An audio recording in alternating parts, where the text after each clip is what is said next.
Morning, everyone. And so it gives me really great pleasure to be hosting Sriraam again.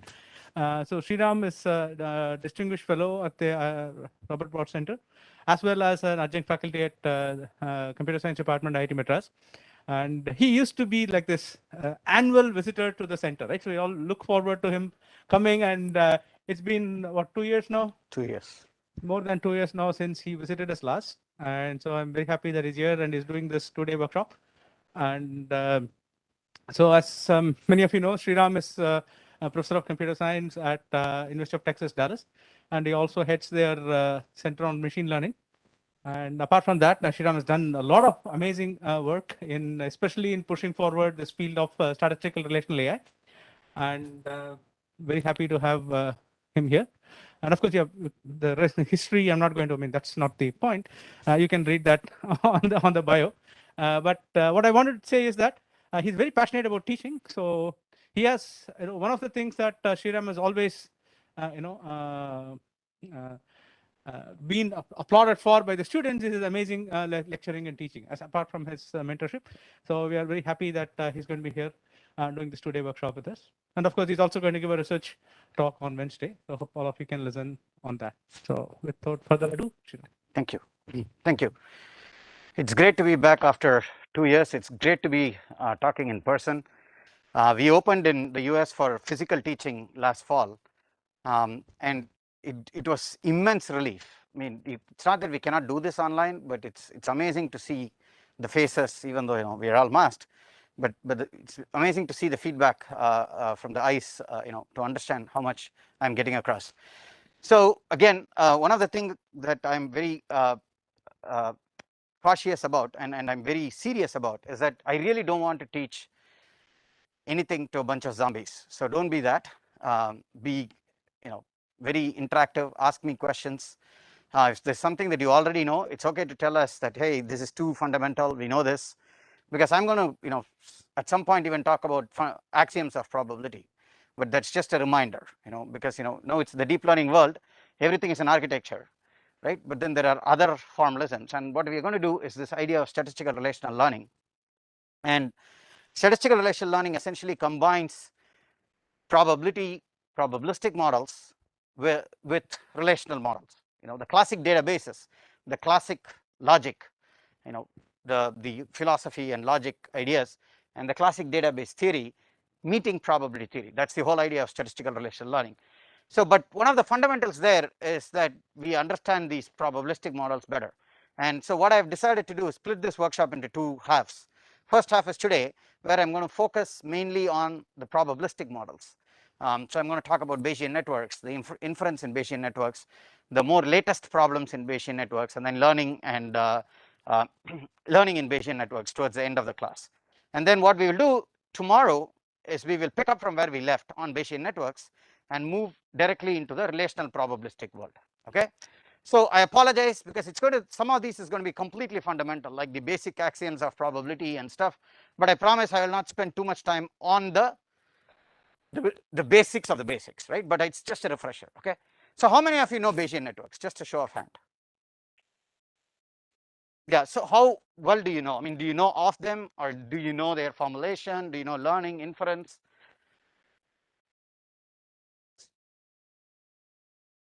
Okay. Okay, just brief overview. So it'll still benefit you because I'm going to go a little bit into the detail of this. Again, there is no rule in this, okay? The only rule is please put your hand up and ask questions anytime during the lecture. We want to be as interactive as possible. As I keep saying, I don't want to talk to zombies. It's really not worth your time sitting in, okay? So interrupt me, ask me questions, and then I'll try and answer almost every single one of them as we get. So again, I'm Sriraam, but I can't do this without my fabulous team and the list of collaborators, my advisor. Yeah. Okay.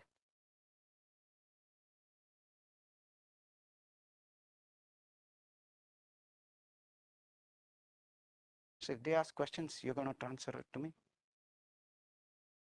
Okay. Okay. So the people listening on Webbox also, please feel free to raise your hand and ask questions, and I'll be ready to answer anytime. So again, thanks to all my collaborators, my advisor, Prasad Tadepalli, and my postdoc mentors, Jude Chavlik, David Page, and my collaborators, and of course my fabulous list of graduate students. Most of the ones in the picture have actually graduated. This was taken in the middle of the pandemic, and we have a new set of PhD students in our lab. So with that, let's jump in, right? So the thing about the world right now, and particularly during the pandemic and everything, is that it's completely uncertain. Okay, whatever knowledge that we have keeps changing over time. Okay, take COVID for instance, right? First, how many of us kept washing everything that we got, all the way from the vegetables to the fruits to the milk can to everything was just clean, disinfected. And I kept my milk can out for 1 hour in Dallas, and of course it became sort of a curd yogurt base in like 1 hour. For people who do not know, it's about 110 degrees in Dallas in summer. So my point is that, but then over time they said it's airborne transmission. And then they said, oh, you have to be 15 feet apart. Then it came down to 6 feet. And then now you can mask, you cannot mask. So it's not that people want to confuse us, it is just that the scientific knowledge changes over time based on observations that we get. But the thing is, no matter what, we as humans are faced with the task of making decisions in the presence of this uncertainty. When this uncertainty exists, we got to make decisions in this uncertainty. Nothing in life is certain. Okay, you cannot plan for 30 years around when we don't know how many of us are going to be alive then. But we still make a plan. We still make a plan in the face of uncertainty, because we all have our utilities that we decide. So we have some values, some utilities, some reasons for doing what we do, and then we don't formulate it necessarily mathematically, but you can do it mathematically, and that's what I'm trying to show. There is a formal way of mathematically formalizing many of these problems. Okay, so the point is, it is not enough to assume what the world is like. So just saying, oh, wearing the seatbelt is going to give you 100% protection, that's not true. It's the same problem right now with vaccines. People think that you take vaccine, you're invincible. That's not true. You wear a mask, you're invincible. It's not true. Nothing of that is true. Nothing is certain. But the other person, it is probabilistic and it is highly likely. Okay, so the question is, how can we take this qualitative measure where somebody is saying it's highly likely and quantify it? And that's what we are going to do today.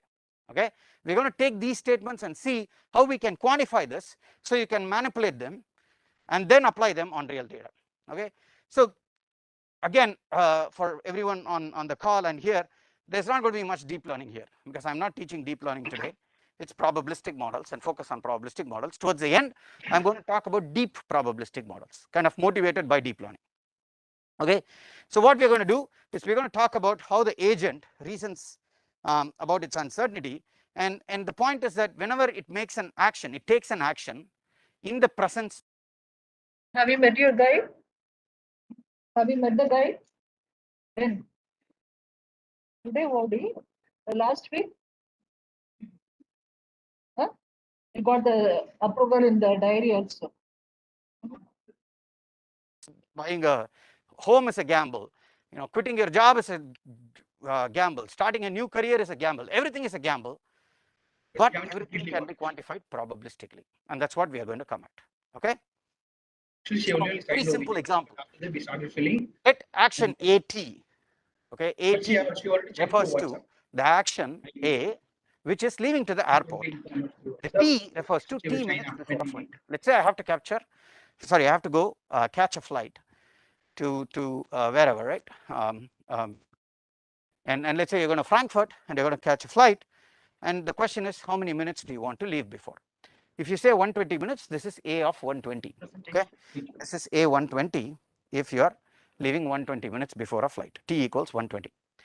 So what a T will get there? So let's just do a quick poll. Forget international flight. Let's say I'm going to Delhi. I want to go to the airport. How early should I leave? Give me a number.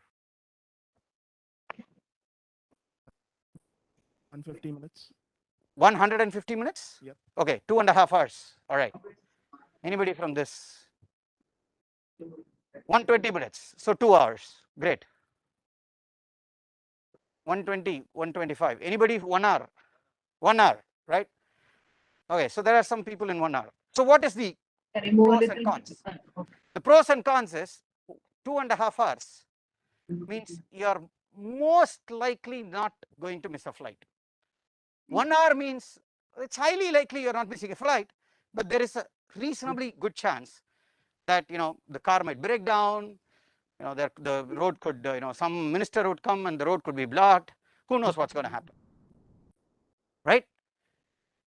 If you ask my dad, his answer is always 4 hours, and he's the one person in life who has not missed a train or a flight ever. Okay, I mean, if I could go the previous night, even better, right? I mean, I will never miss a flight. But it's a question of what are you ready to sacrifice to catch this flight? An IPL match is going on, 2 overs, 35 runs to win, and your dad says leave to the airport. Depends on how bad you want to go to the flight, right? And it's again preferences. There is no right and wrong, but probability can calculate it. So what we do is we take the probability of missing a flight times the value of missing the flight or the penalty that you get in for missing that flight. You take the probability times value, you get the expected value. And then you can say, so for the gentleman there who is leaving 1 hour before the flight, maybe his value for missing the flight is not very high. For somebody else, maybe you have an interview and you want to be there. So that value is pretty high. You don't want to miss it. Again, it depends on where. Like this trip for me is just a week. Heck, I didn't want to miss my flight because I'm here only for a week. I don't want to miss this. So I came to the airport 3 hours before the flight, which I never do. It's the first time I did. And I'm expected to do the same thing when I return. But I don't do this normally. So what I'm trying to say is that our values can change, but the probabilities kind of remain the same. Why? The probability depends on a whole bunch of things. Again, in the case of missing a flight, it's characterized by partial observability.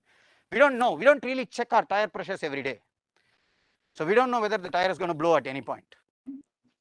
Maybe it's 6 months since you did your last maintenance on your vehicle. We don't know whether that's going to change, right? And then there is also noisy sensors. We don't know about traffic. We don't know who is coming, who is going. So we don't know anything in that space as well. And of course, immense complexity of modeling. It's not easy to model this problem fully. So what do we do? The point is that if you take a simple logical rule-based statements, okay, I want to just say A25 will get me there on time. If I leave 25 minutes before a flight, I'll get there. This is not going to be right. Maybe even if you leave 3 hours before, sometimes you might still get stuck somewhere. You might still miss a flight. It's just that the probability decreases over time. Does that make sense? Right? So what is happening is A1440, which is essentially a day before, might get me there on time, but I would still have to stay overnight at the airport. If you're comfortable with it, do it. Okay? As a graduate student, I've done that. So you can do it if you want to. So what we want to do is capture this notion of uncertainty using a formal representation. And the representation we are going to use is the notion of probability. Okay? So probability is really the agent's measure of belief in some proposition. So that's the other problem. Probabilities are always subjective. So your probability of an event might be very different from mine. Because why? We also tend to estimate it from our observations. We look at observations that we get over time, and we estimate these probabilities from the data that we see over time. Which is why an experienced person generally gives a better answer to a question. Why? Because they have seen a lot more data, which means their probability estimates are much closer to possibly the true probability estimates. Again, it is probably closer to the true probabilities. Okay, there is no hard and fast rule. You got to understand this when you do machine learning and particularly probabilistic modeling. Okay, but remember, these are subjective probabilities. So your probability of a bird flying is your measure in the ability of the bird to fly. Okay, it is how much you estimate that this bird is going to fly. Other agents that are in the environment may have different probabilities, and I have a feeling they will have different probabilities because their experiences are different from yours. Which is why when you ask a question to somebody, should I do this, you will get different answers. Right? The wisdom of the crowd, right? This kaun banega karorpati type stuff, where you ask a question and you get an answer. For those specific types of questions, the wisdom of the crowd is closer to the true Are you distribution. using router in your But that's not program? going to be true for everything. Router? Should I invest in this stock? You really do not want the wisdom of a crowd. It's a name given. Actually, what is the function Right? of So you got to be very careful on what you are trying to do. Okay. So probability, again, probabilistic assertions kind of summarize the effects of laziness. So we cannot enumerate everything. You cannot explain everything. So we are lazy. So we do probability. One of the reasons that people ask, one of the things I tell people all the time is, I work in probability because I can say with a 0.97 probability this is going to happen. And if it doesn't happen, I could tell them, look, I already told you. It is only 0.97. Okay, then you have to be very. That's my alibi for anything. Because you're using a router. So which is one of the reasons. If my students bring results with one probability, I'm like, no, I don't need this. Go. Redo the experiments. Get more data. Because you don't want to see that one. Router putting you under a lot of risk. From physical, now we have It's like you buying a new phone and going through this 20 pages of user agreement and then clicking OK. How many of you have read everything? You can't. I view probability as exactly that. Something goes wrong, I can tell you. I've just told you probabilistically. Now, there is no guarantee to what I've told you, right? But that's the idea that we cannot. We are a little bit lazy to summarize everything. But the other problem could be that we are ignorant. So we don't know the facts. We don't know the initial conditions. So what we do is we just model what has happened, and you don't really ground it on everything at the same time. This brings us to this notion of subjective probability, which is basically saying probabilities relate propositions to our knowledge. So it's essentially saying that if I leave 25 minutes before a flight to the airport and there are no accidents, the probability of maybe catching a flight is 6%. This is not an assertion. This is not saying it's true or false in the world. It is only telling you how likely it is to be true or false based on your observations. So understand, when we do probabilities, it is based on the data. So again, right, it's how many of you know deep learning? I'm expecting most of the hands to come up, right? So when you do deep learning, if I change your data, what's going to happen? The weights will change. Yes. In some cases, your architecture has to change if you want to optimize it. Why? Because the data drives your parameters and your hyperparameters in your architecture. The same thing in probabilistic models. So that's why probabilities are subjective. Again, if you're really interested, there's one book I always recommend, Udaya Paul, whom you should by now know. He's a Turing Award winner, the Computer Science Nobel Prize. His book on probabilistic reasoning in intelligent systems is by far the best book you can read in computing.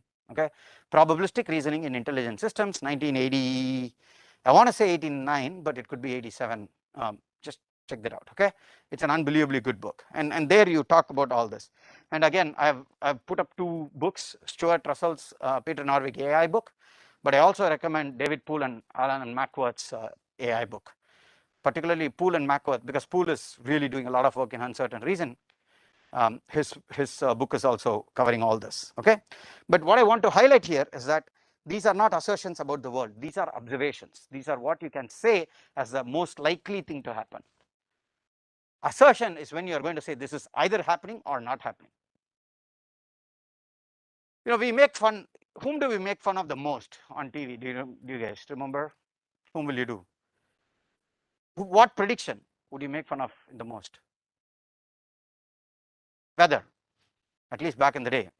When I was in school, we switch on the radio, and if the weatherman says it's going to rain today, I leave my raincoat and go home. I'm sorry, go to school.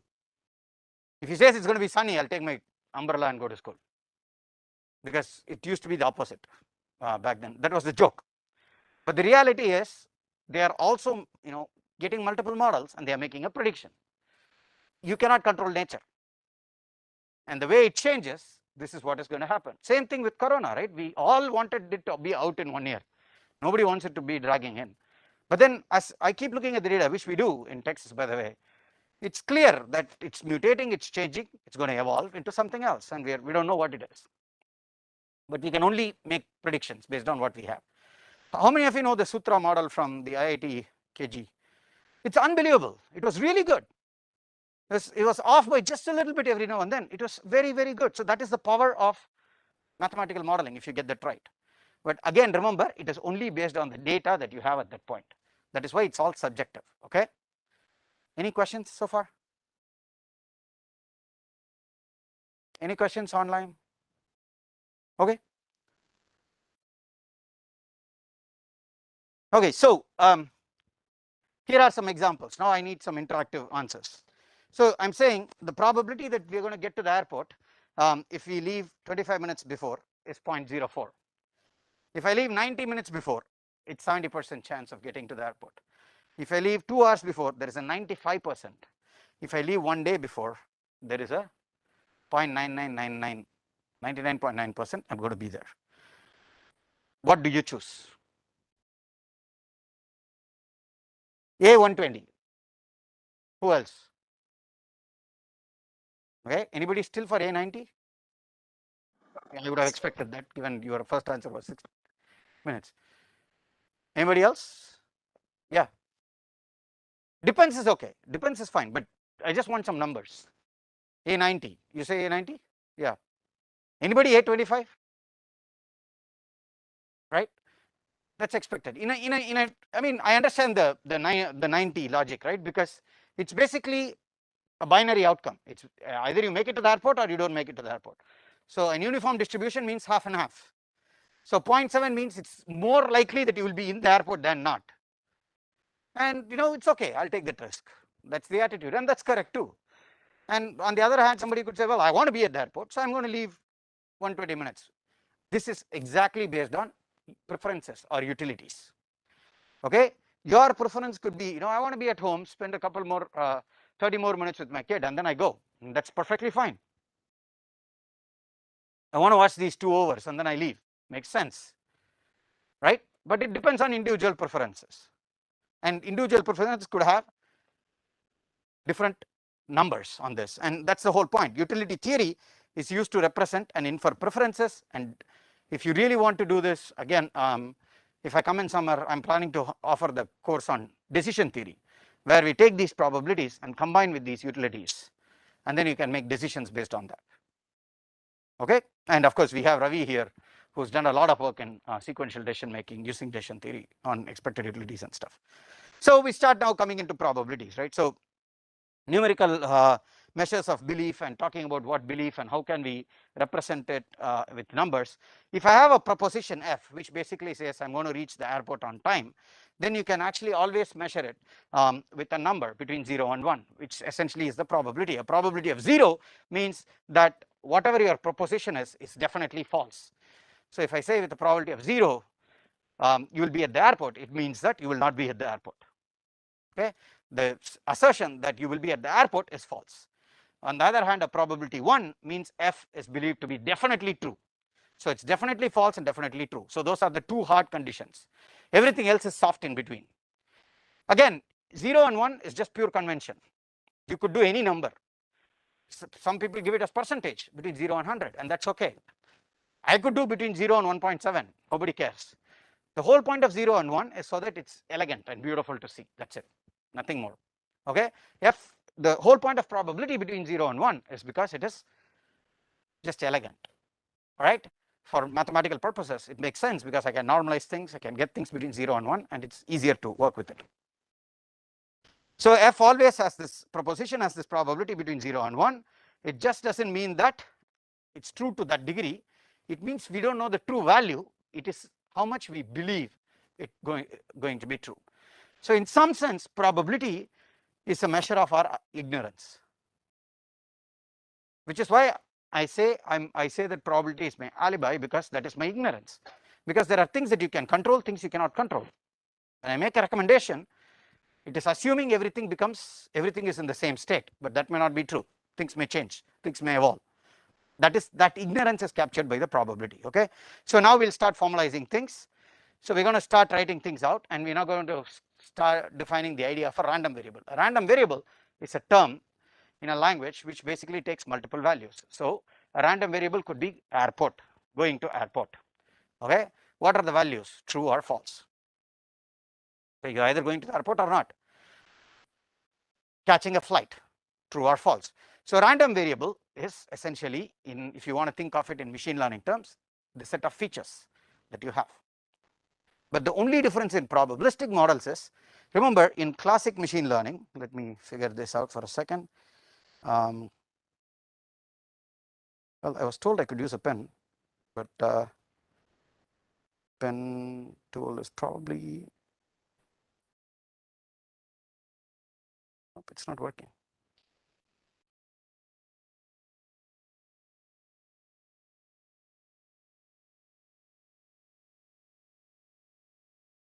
So, you have X, which is the set of features, and Y, which is your target, typically, right? That's what you do in machine learning. Then you learn the function f of X equals Y. In a probabilistic model, we kind of collapse X and Y together. That's why it's called a generative model. I'm going to do that today. You can learn the model of the world as it is, rather than individual probabilities. Okay, so when I say random variable, essentially it is the set of features in a machine learning terminology. Make sense? Right? Any questions? So let's say we are predicting heart attacks. Random variable could be your blood sugar level, your blood pressure value, your history, family history, whether we have diabetes or not, whether this person, now they're going to had, COVID as another one to heart attacks. Thank you. So, thank you. So, if I go back, right? So, the random variable is, you can think of them as in the flight, let's say a heart attack, right? So, a heart attack, and then we can have our blood sugar level, normally known as the blood sugar level is the A1C, the 3-month average, systolic blood pressure, diastolic blood pressure, and the whole 9 yards. So we can have all these measurements, and then maybe BMI is an excellent indicator of whether somebody is going to have an heart attack. And actually, the gender is important. Men are more important. Men are more likely to have a heart attack than women, but heart attack is much more lethal in women than it's in men. So it's not that it's good that somebody is a woman. When they get a heart attack, it's actually much more lethal. So the point I'm trying to make is, all these are random variables and they take specific values. So heart attack could take value true or false. So somebody has 0, 1, however you are representing it. And A1C, by now you could have values, or we can just say low, medium, high. You can have discrete values, you can have continuous values. So a random variable from a probabilistic model perspective is the same as a feature in a machine learning perspective. If you just want to do a one-to-one correspondence, it's very easy to understand that way. Except, remember, again, in machine learning, you're basically given X and you're trying to predict Y. So you're learning a function Y equals f of X, right? Here, we don't really distinguish the two. You just take everything together as an entire vector. Everything is set of random variables. Okay, and the domain of a variable is essentially the values it can take. So the domain of heart attack is true or false. The domain of A1C is low, medium, high, and so on. And so, like in machine learning, your IID assumption, blah blah blah, you have this vectorized representation. You can write the entire thing out as a vector. And an assignment X equals X means the value X, variable X as value X. So you can say A1C equals low. Okay, that means that the A1C value for this patient is low. All right, and a proposition, you can write this out as a Boolean formula if you come down to that. Any questions? So moving on, we are going to start building these Bayesian networks and stuff. The basic element is a random variable or your set of features, right? Sir, I have a question. And Boolean random variables, you can have things like cavity. Do I have a cavity? Or you could talk about multi-valued random variables, weather, sunny, rainy, cloudy, snowy, and so on, right? So you can have many this thing, but the most important thing is that the domain values must be exhaustive and mutually exclusive, which means if I give you a set of values of a domain, that feature cannot take value outside those features. So if you have A1C as low, medium, high, then there is nothing called very high. It has to come in high, that's it, nothing more. and it's exhaustive, which exclusive, mutually exclusive, which means that if I tell you that you have this one value, you don't have any other value. So if Excuse I tell me, you sir. that, yes, Sorry to interrupt you. I have a question. yes, go ahead.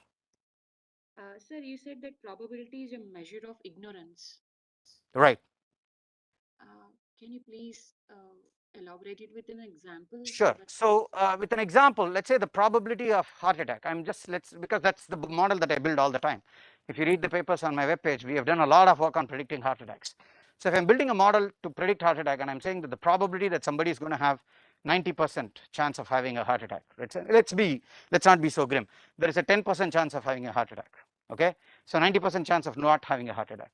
Then all I'm saying is I'm not 100% sure what the heart attack is going to be. Value is going to be. So there is this 10% chance that I'm saying you got to take care of your health. So it is that ignorance. I can't tell you that you will not have an heart attack because there is a 10% chance that comes to my, and that's my ignorance on the actual value. Okay, so the probability will measure that ignorance. The probability measures that ignorance. Exactly. The probability measures that ignorance. Well said. So whatever the knowledge that we are not able to tell that you are going to get the heart attack or whatever, heart right? attack. That gap in knowledge is the probability. That we are that it's going to be measured by probability. Exactly. That quantifying, because the gap is quantified by a probability. That's about it. Okay. That's the best way to think about it. Yeah. Thank you, sir. Nice question. Thank you. Keep them coming, please. So again, right, if you think about it, the value should be mutually exclusive and exhaustive, which means there exists no value outside this range, and the variable can take only one value at a time. When I take one value, all the other values are false. So what does that mean? We are not in a quantum world. It's either one value or the other. If there is a binary value, if I see this value, the other value doesn't exist. No multiverse, nothing at this point. Okay, we are simple world, and that's the way to deal with this at this point. Hopefully in the next 5 years I'll be able to teach quantum probabilistic models, but we'll get there when we cross the bridge, right? Not yet. So again, right, elementary propositions you can consider, right? So for instance, I can put everything together. Remember, that's the beauty of all these machine learning and other things. You don't need to measure only related things. You can talk about weather being sunny and you not having a cavity, weather being sunny and you not having a heart attack, right? Let's say you have had a cavity for a long time, it pains a lot, and then you fill in the cavity and then you go out, it's beautiful, it's nice, it lifts your spirit. But these are two different things. But again, a probabilistic model can just get them all in together if you need to. Okay, and we can start writing complex models. So you can say we can start computing the probability of things like this. Does anybody know what this symbol means?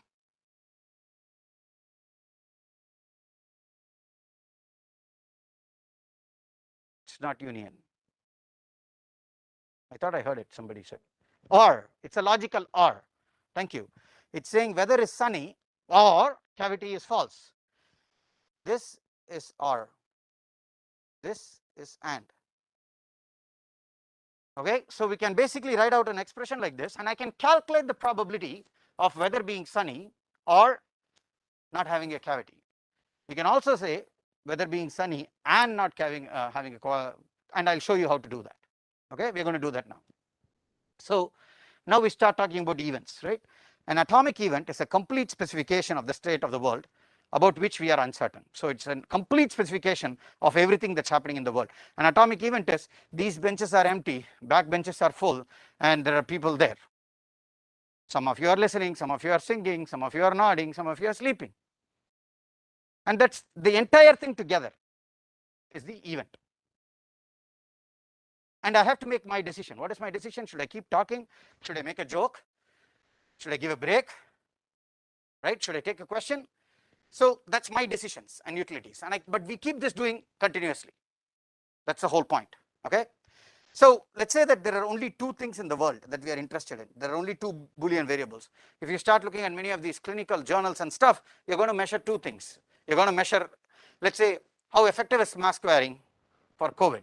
Then there are only two things, mask and whether a person had COVID. So there are two variables. Okay. And so when you have two variables and let's say they each take two values, how many values are there totally? 4. You know that 0 0 0 1 1 0 1 1. It's very simple. If I have 3 variables, it's 8. 4 variables 16, 5 variables 32, 64, 128. We know this. It's very easy. Again, assuming Boolean. If it's not Boolean, that's also easy. 2 times 3, if that's the way it has to evolve. We can do that, right?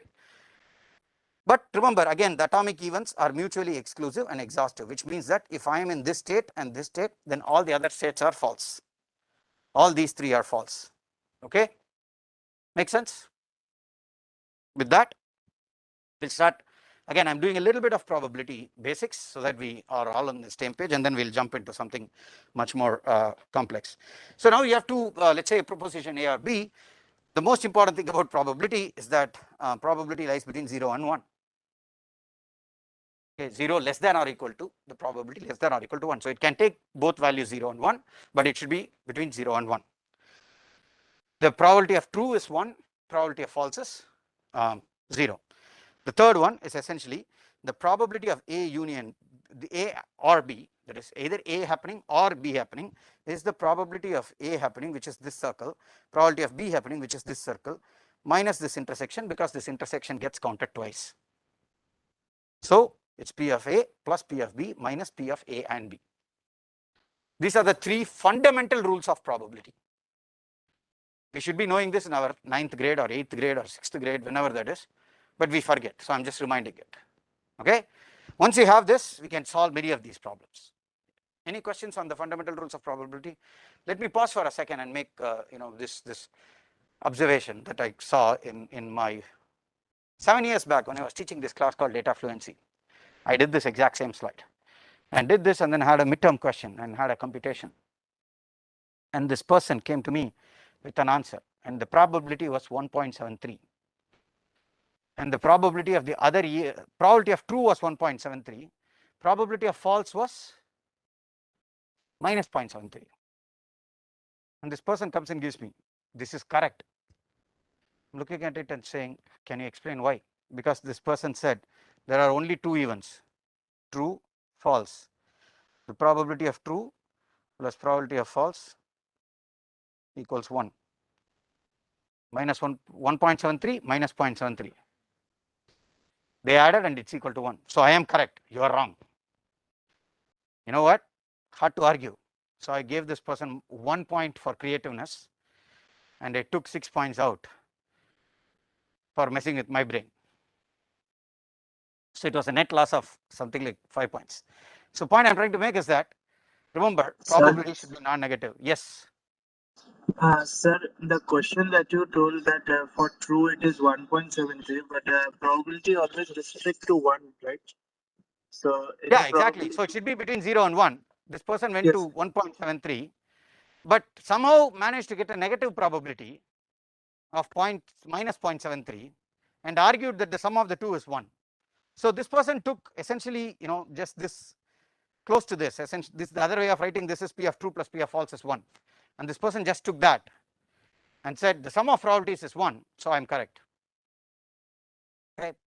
The point I'm trying to make is, don't do that. We are not yet in the quantum world. We will come to all that at some point. Okay, but for now, classically, these are the 3 axioms. Okay, so again, the probability should be greater than or equal to 0, and if it's 1, then it's called a tautology, which means it's always true. If you get a probability of 1, you've heard this phrase. Many people say, oh, that's a tautology, right? And I had a friend who says, if MS Dhoni is the captain, India winning is always a tautology. I mean, it's not true for anybody. Nobody wins 100% of their games, but that's his belief. And he uses the word tautology incorrectly because it's his belief when the data doesn't support it. And this is the most important thing. P of A and or B is P of A plus P of B if P of A and B is 0, or not of A and B is a tautology. The other way of writing this is P of A and B equal to 0, P of not of A and B equals 1. If that is the case, P of A is this. So it's essentially saying I have event A, I have event B. Okay, they don't intersect. In that case, this is true. In that case, P of A or B equals P of A plus P of B.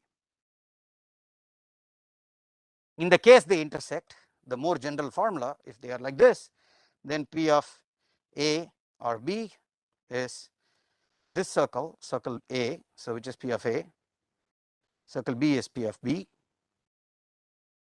so P of A plus P of B minus this part, which is essentially the intersection A and B.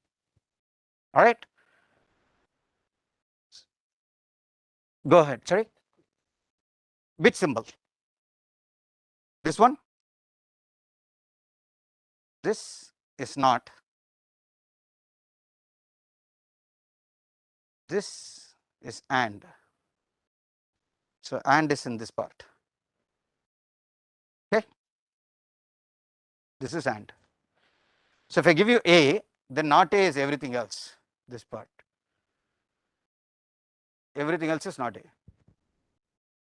Right? That's your Venn diagram basics. Did I answer your question? Thank you. Any other questions?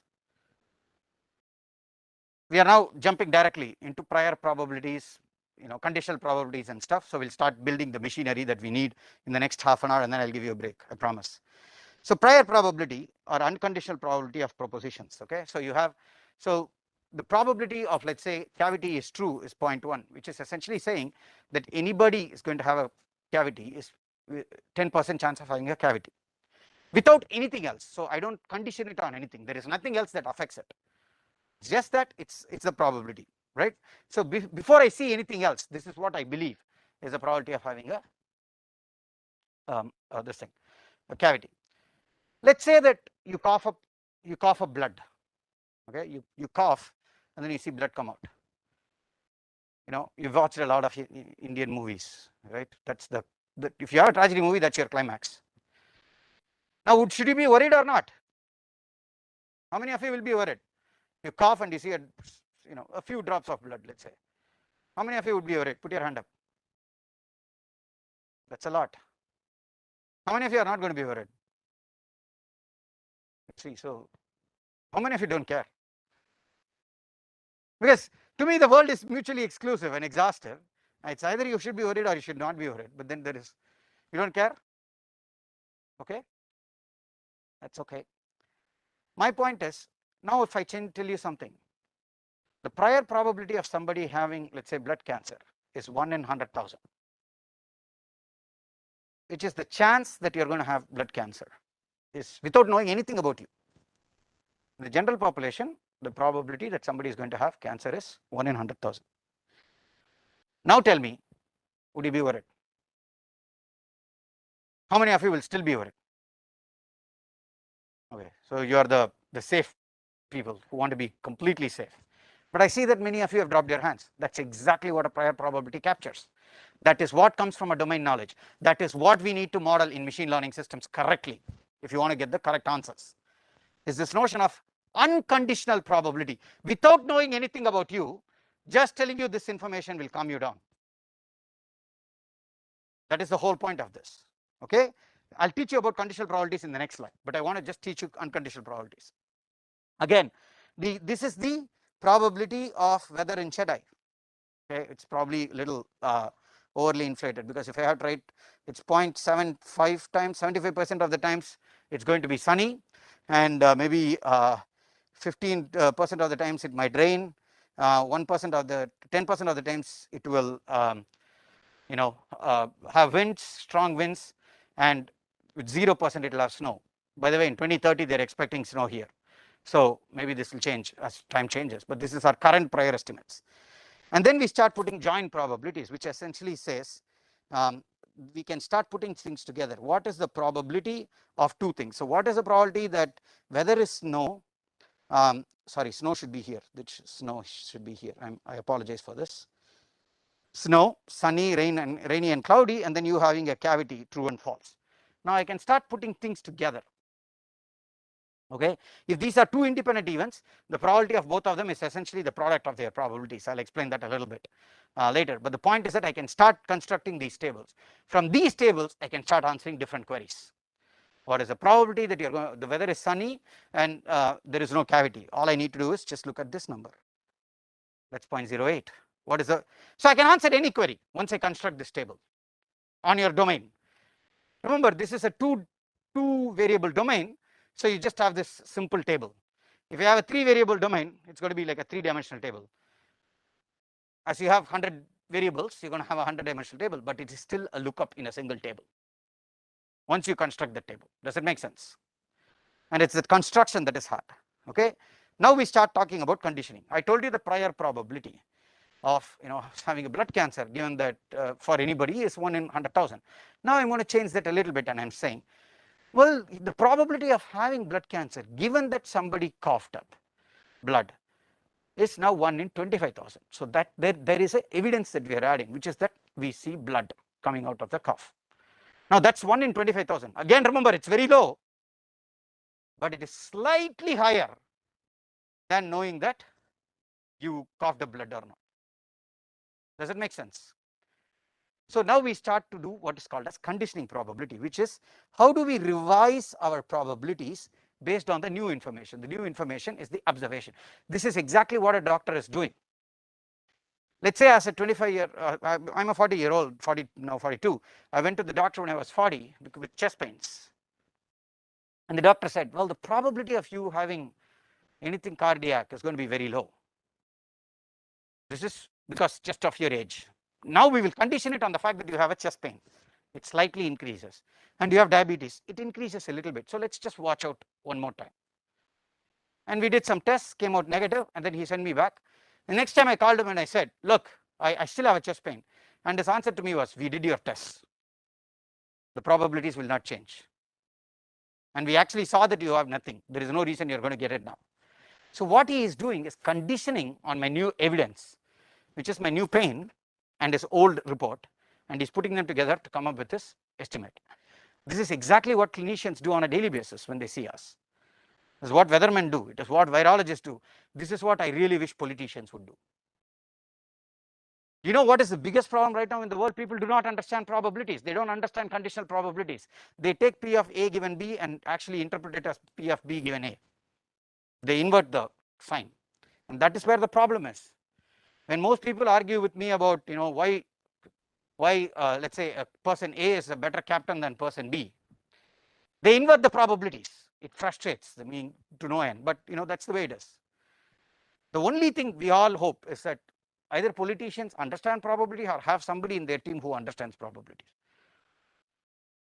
We will not have all these debates about masks and other stuff if that has happened. Okay. So what happens? You build a probabilistic model taking all the background into the account. So everything that I know, I take it and I build a probability model. That's my prior probability. Now I see an observation. I see a new data point. That gives me a condition. So whatever you know before you model is called prior. That's your domain knowledge. Once you model it, then you start seeing new data. Whatever data you are seeing is going to be conditioned. That's the conditional probability. Okay, and you start writing this as with this bar. So you write P of H given E. H in typical machine learning terms or whatever, right? Logical reasoning terms is the hypothesis. E is the evidence. Okay. In simple clinical terms, you can say H is the probability of having a disease. H is the disease. E is your measurements, conditions that they have observed. Yes, sir.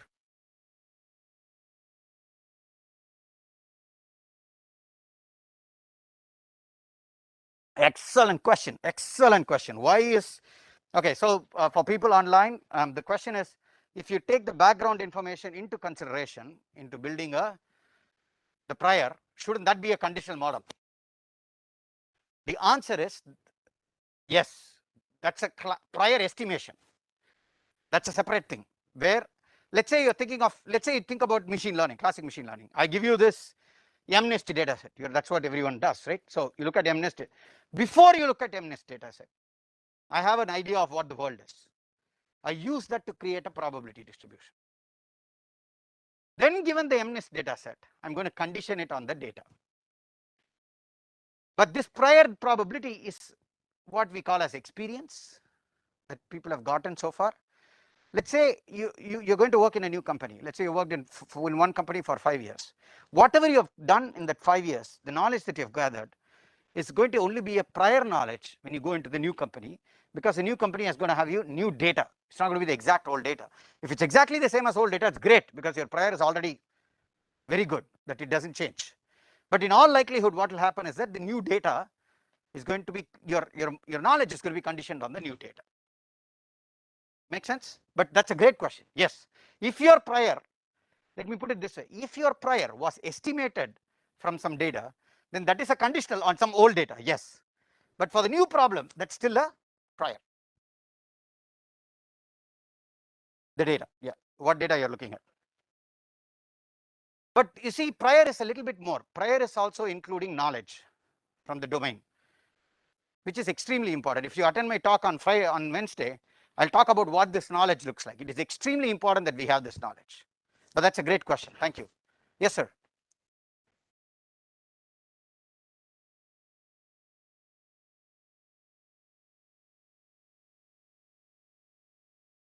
Exactly. That's exactly what it is. The prior without knowing whether you have coughed up blood or not is going to be 1 in 100,000 prior probability of having a blood cancer. I don't think it's that high though. I'm just making up numbers. Okay. I don't know what, even 1 in 100,000 seems high for me, the way I think about it.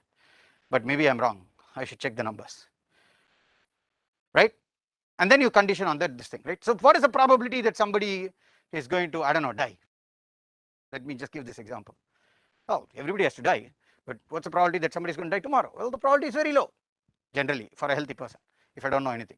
But then now I condition it at COVID. Oh, that becomes 1%, or maybe 0.5%, depending on what data you're looking at. But somewhere between 0.5 and 1%.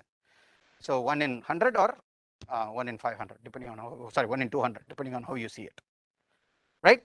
But that data changes once I condition it on new information. Get it, everyone with me? Okay. So we'll start talking about conditional probabilities. These are the fundamental pillars based on which Bayesian networks are built, right?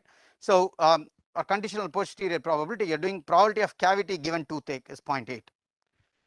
The prior probability of somebody having a cavity might be 0.1. Basically 1 in 10 people will have a cavity. But now you come and tell me you have a toothache. Oh, the probability goes up. That's why it's called a conditional probability. But the most important thing is this statement. This conditional is telling me that the probability of cavity given toothache is 0.8 if toothache is the only thing I know about you.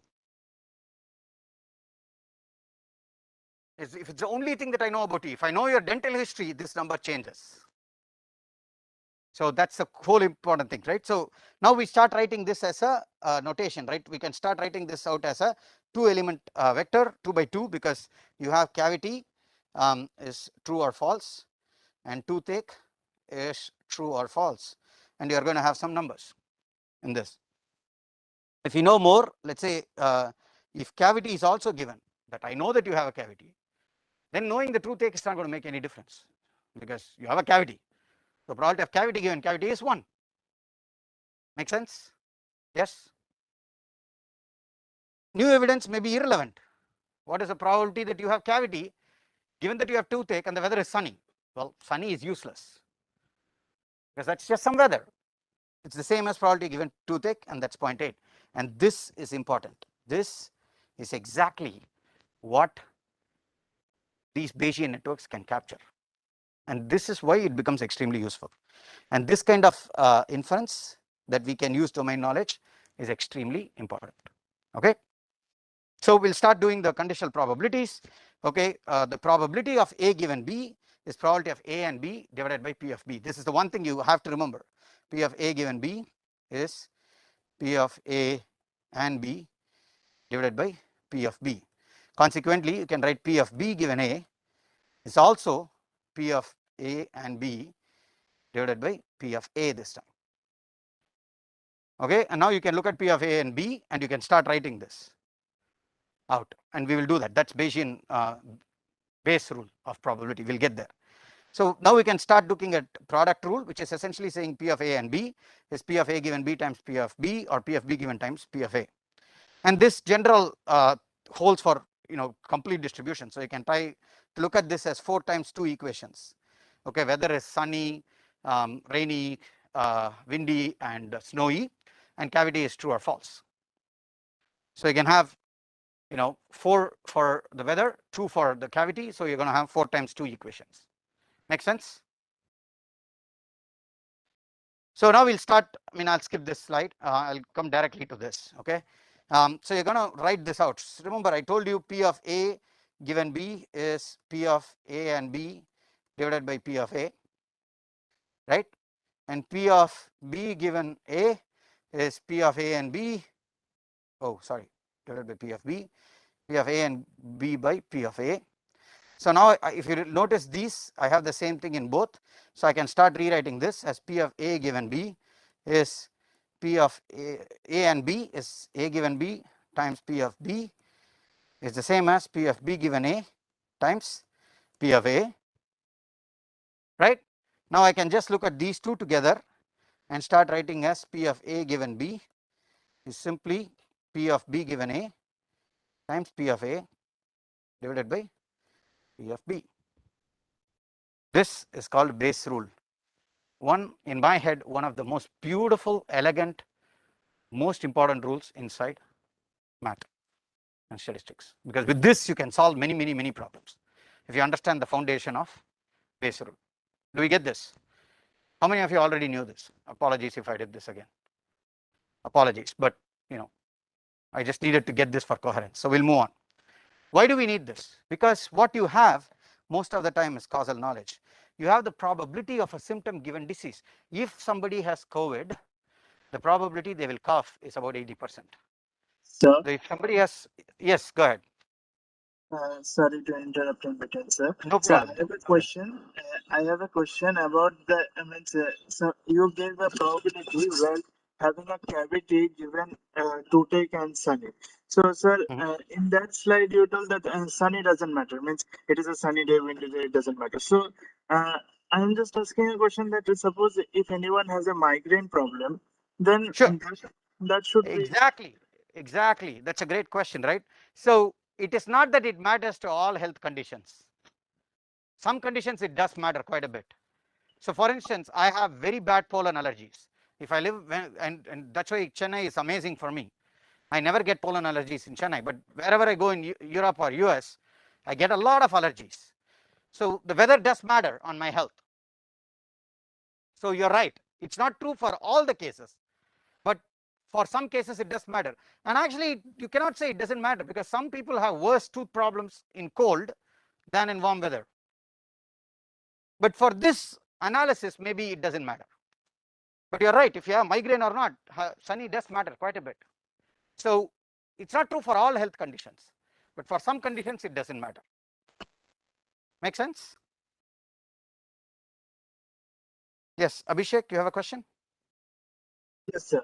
Sir, my question is again on the same thing. Means my question is that suppose I give a probability that given migraine, means find out the probability that a person having migraine, given that I know his past history that he has a migraine and during a sunny weather.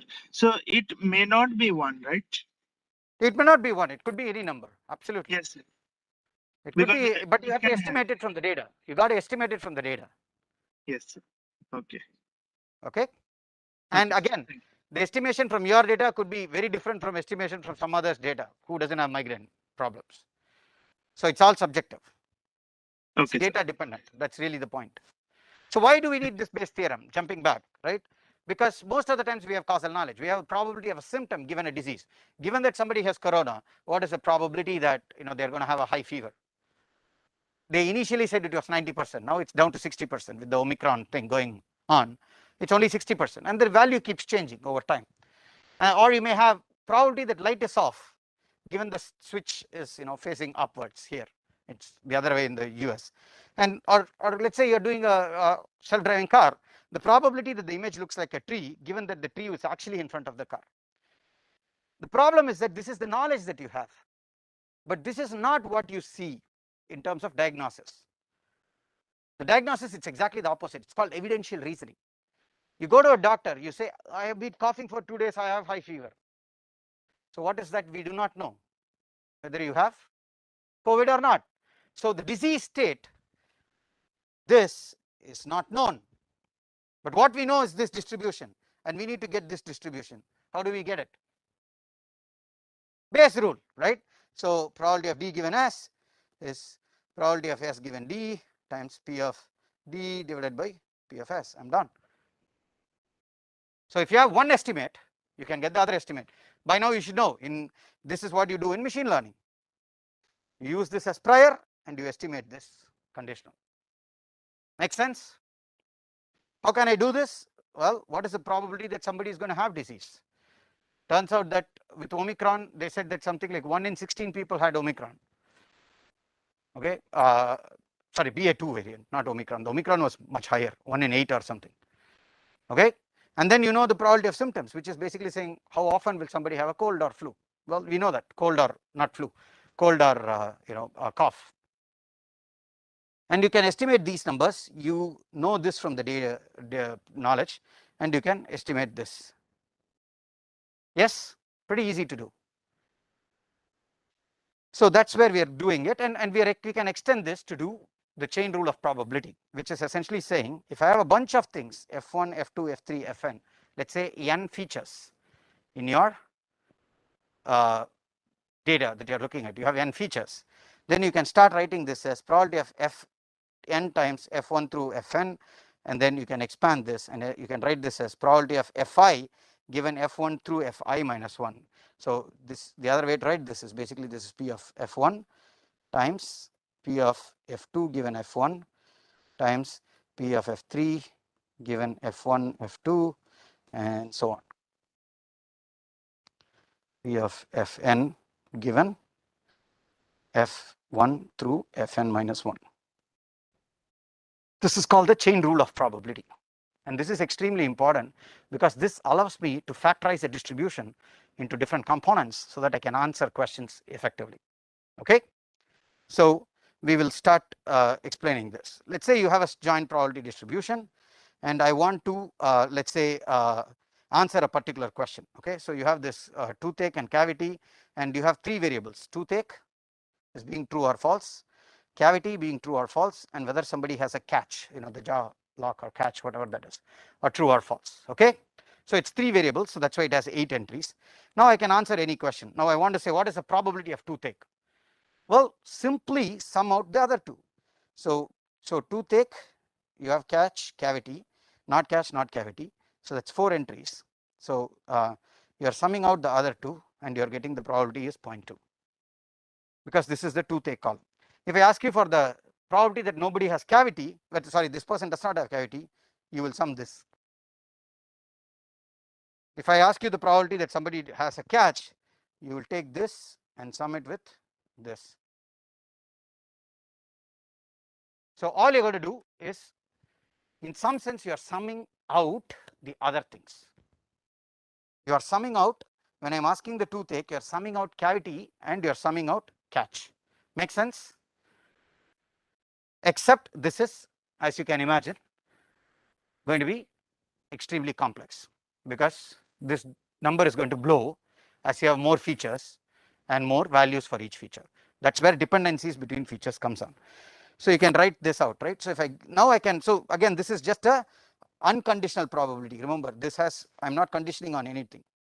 Now I can also do conditional probabilities. I can say what is the probability that somebody does not have a cavity, given that this person has toothache. So what I do is I only look at toothache. I look at the probability of not having a cavity given toothache, sorry, not having cavity and toothache, and that is this term divided by the entire term, the probability of having a toothache. So you can start computing conditional probabilities as well. What can I do? So think of it like this: I give you n features of the world. I can ask any combination if I have this joint distribution, and it can be partial. See, I don't care about catch. So what did I do? I basically summed out catch. I didn't care about catch. That's why I did the sum. I can also do what is the probability of not having a cavity given toothache and catch. Well, that is actually straightforward. 0.16 divided by 0.16 plus 0.108. You have to do that. Okay. Yes, understand that? So we have to do this thing called normalization. As I said, now I'm saying cavity given toothache is you can write this out as alpha times probability of cavity and toothache. That is alpha times probability of cavity, toothache catch, toothache not catch. That's what you have here. And then you are summing this out to get the probability. Alpha is just a normalization. People don't do this, but basically people don't compute this till the last step. Only at the last step they compute it. Okay. The problem is that I can give you some variables, they are called query, and I can give you some variables that are called evidence, and essentially I'm asking P of y given E. Okay. If H is the set of all the hidden variables, things that you don't see, that you don't observe, but they are there in your features. So what you do is you're answering that query, that probability of y given E equals E, that the evidence variables take certain value. Essentially you are summing out everything that you don't care about, or the hidden variables. That is what I'm saying, summing out, which is essentially this operation right here. That will take care of the other thing here. If you take this example, y is what? Y is, thank you, E is toothache, H is catch. So I'm summing out the two values of catch. That's what I'm doing here. Does it make sense? But again, remember, this is extremely expensive. It's exponential. Even with all these computer architectures, it's still painful to do this if you do it completely enumeratively. One of the reasons deep learning work very well is because they can handle millions of features and millions of data points. These things cannot. So what do? We start factoring things out. So now we can start doing this. So this is the notion of independence. A and B are independent if and only if P of A given B is same as P of A, which means knowing anything about B does not change my belief on A. Or the other way, knowing anything about A does not change my belief on B. Or their conditional probability, their joint probability is product of their conditional distributions. Sorry, unconditional distributions, P of A times P of B. Make sense? So if I have 4 variables, cavity, toothache, catch, and weather, I can take weather out, because weather, nothing depends on weather, and weather doesn't depend on anything. Now what happens is that here, even in the simplest case, let's say I had 32 entries, because this had 4, the rest had 3. So 2 raised to 3 times 4. So this will be 32 entries, right? Weather has 4 values, each of them had 2 values. So it's 2 raised to 3 is 8, 8 times 4 is 32. So this table would be 32, but now it is just an 8 by 8 plus 4, because this is one table and this is another table. And then, so you have basically reduced the size of the table from 32 to 8, which allows you for efficient computation. Okay, so now this brings me to the notion of conditional independence, but I think it's our time for break, right? Or I was told to stop at 10:45. Is that right? 5 minutes. Okay, so I'll go for 5 more minutes. Thank you. So conditional independence. This brings me to the notion of conditional independence. Random variable x is independent of random variable y given z if for all the values of x, y, and z, I can write this out like this. That is, xi taking the value, x taking the value xi, y taking the value of yj, and z taking the value of zm is the same as probability of xi given zm. See, y does not appear anymore.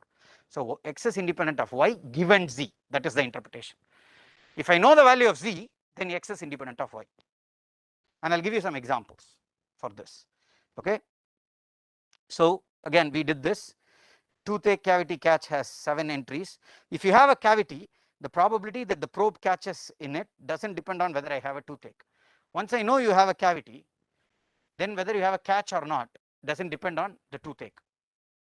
Does that make sense? If I know there is a cavity, the catch, whether the probe catches it or not, doesn't depend on whether you have toothache or not, right? Sometimes they say, you know, you have a cavity, and you're like, wait, I came for cleaning. You don't have a toothache, but you have a cavity, and it can be seen. Same independence holds if I don't have a cavity. That is, if once I know that there is no cavity, the probability that whether the probe catches it doesn't depend on the toothache.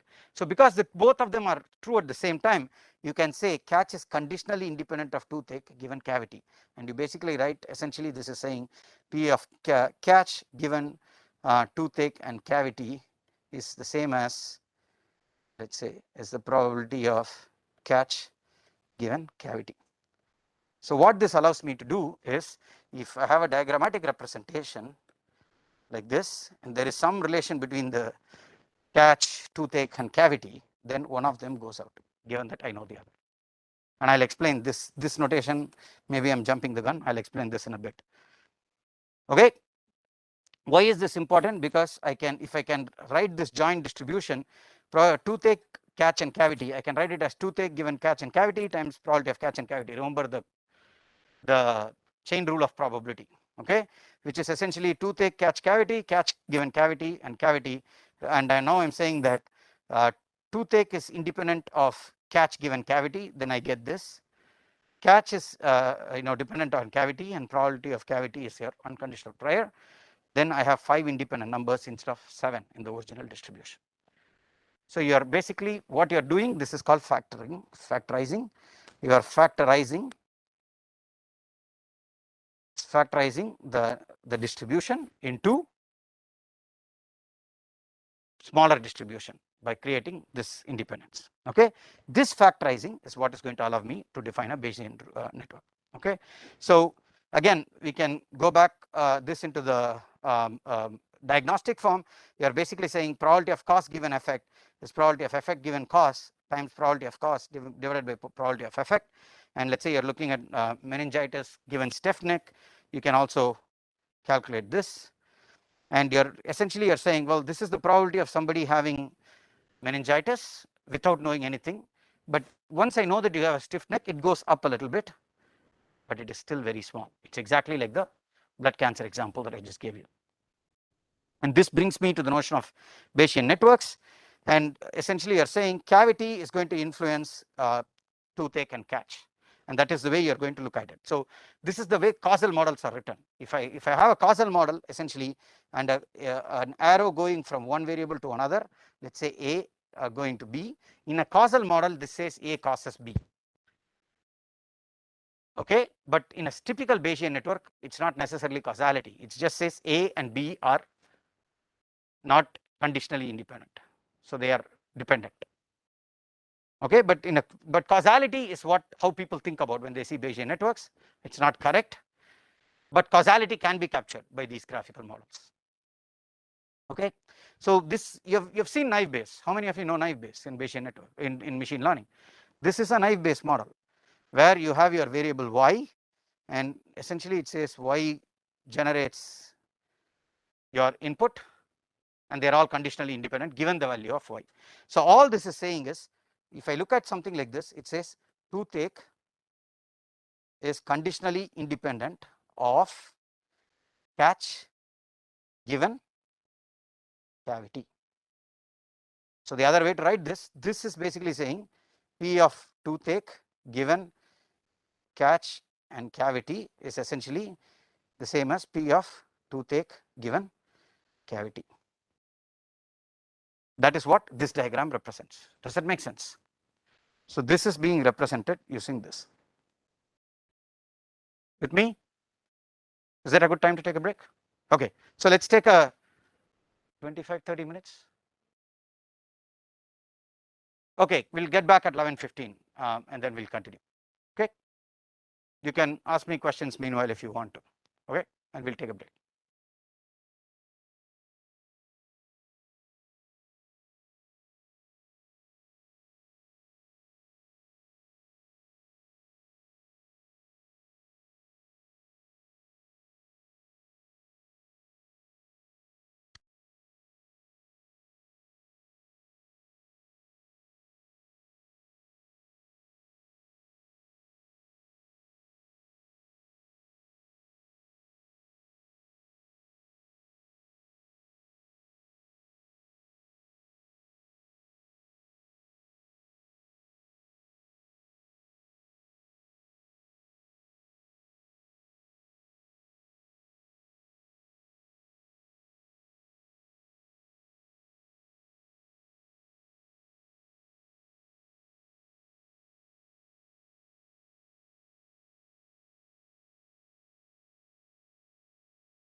To the mic?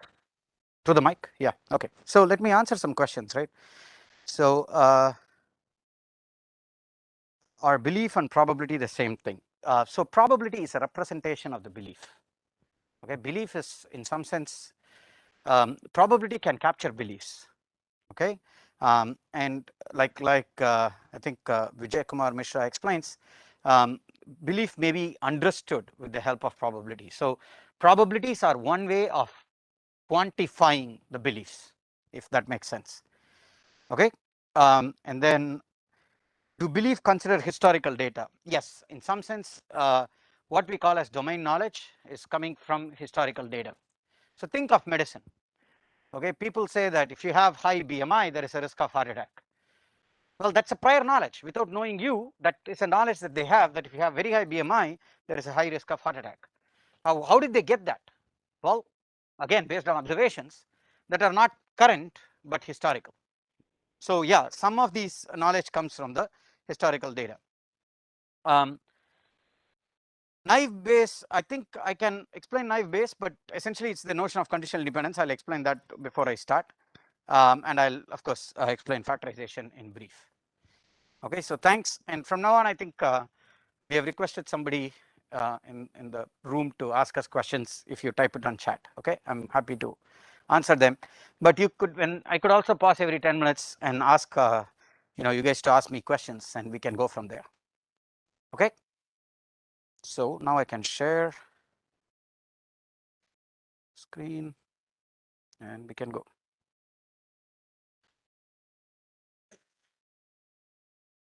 Maybe we can start so we can finish at 12:30 or a little bit earlier if we can. So again, just to briefly review conditional independence. Okay, if there are three events, let's say A, B, and C, I can essentially say that P is A is conditionally independent of B given C. Okay, if I can write P of A given B and C is the same as P of A given C, which means notice there is no B here. Okay, if I say that the probability of A given B and C is the same as probability of A given C, then A is conditionally independent of B given C. Make sense? And you are capturing that by the notion of Bayesian network, and once I do that you will understand, and I'll come to factorizing, you will understand this. Okay, so all these things we don't have to worry too much, but I wanted to teach you two things, right? So parents and belief. So essentially in a Bayesian network you have nodes and edges. So you have nodes and edges between nodes, and a parent node means if I have a B here and A here and an arrow goes from A to B, then A is the parent of B. Okay, so in this A is the parent of B, B is the parent of C, and maybe you can have D, and A and D are the parents of, sorry, A and C are the parents of D. This is a directed acyclic graph, which means no cycle exists in the directed graph. You could have cycle like this in the undirected graph. If I remove the arrows, there is a cycle, but with an arrow, with arrows, you don't have cycles. So it's a DAG. Make sense? With this, we'll start this thing. So it's a directed acyclic graph. Nodes are your random variables, and of course, for every random variable, you're going to have a domain, which is the set of values that the variable takes. And now you have conditional probability table. So if I have A and B, essentially A, let's say, could take true or false. Then I have a probability table, which is giving you probability of A. I can have probability of B given A. This is a different table. Okay, and if A and B both take two values, this is a 4 table value, right? Because B could be true or false, and A could be true or false, and you're going to have a table here, and you're going to have a table of A being true or false here. Now, but remember, I can answer any question. From this, I can say what is the probability of A. You can take P of AB, sum out B, you're going to get a P of A, which you already have, which is your unconditional probability, without knowing this thing. Now I can answer what is the probability of B given A equals true. Well, that is very easy. I can look it up, right? It's there in this table right here. That's your probability of B is true given A is true. But if I ask you this question, what is the probability of B? What will you do? You can sum this up. Yes, and you can, actually you have to consider the joint table. You have to do the joint table and then sum that out. Multiply the probability of A. You can also do probability of A given B equals true. How? Bayes rule. Or if I have joint probability, I can also do the same summing out. So that's what Bayesian networks can do. You can actually have this for many variables. You can ask anything. That's the difference to say what a deep network should do. Because in a deep network, if I have to fix what is the query and what is the evidence, classic machine learning. In a Bayesian network, once you construct it, nothing is query, nothing. That's why it's called a generative model.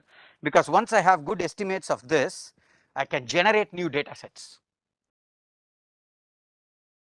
Okay, once I have good conditional and joint distribution, sorry, prior and conditional distributions, I can generate good data sets. So these are called belief networks. So you have random variables are the nodes. Edges between the random variables capture the qualitative relationships that exist in the domain.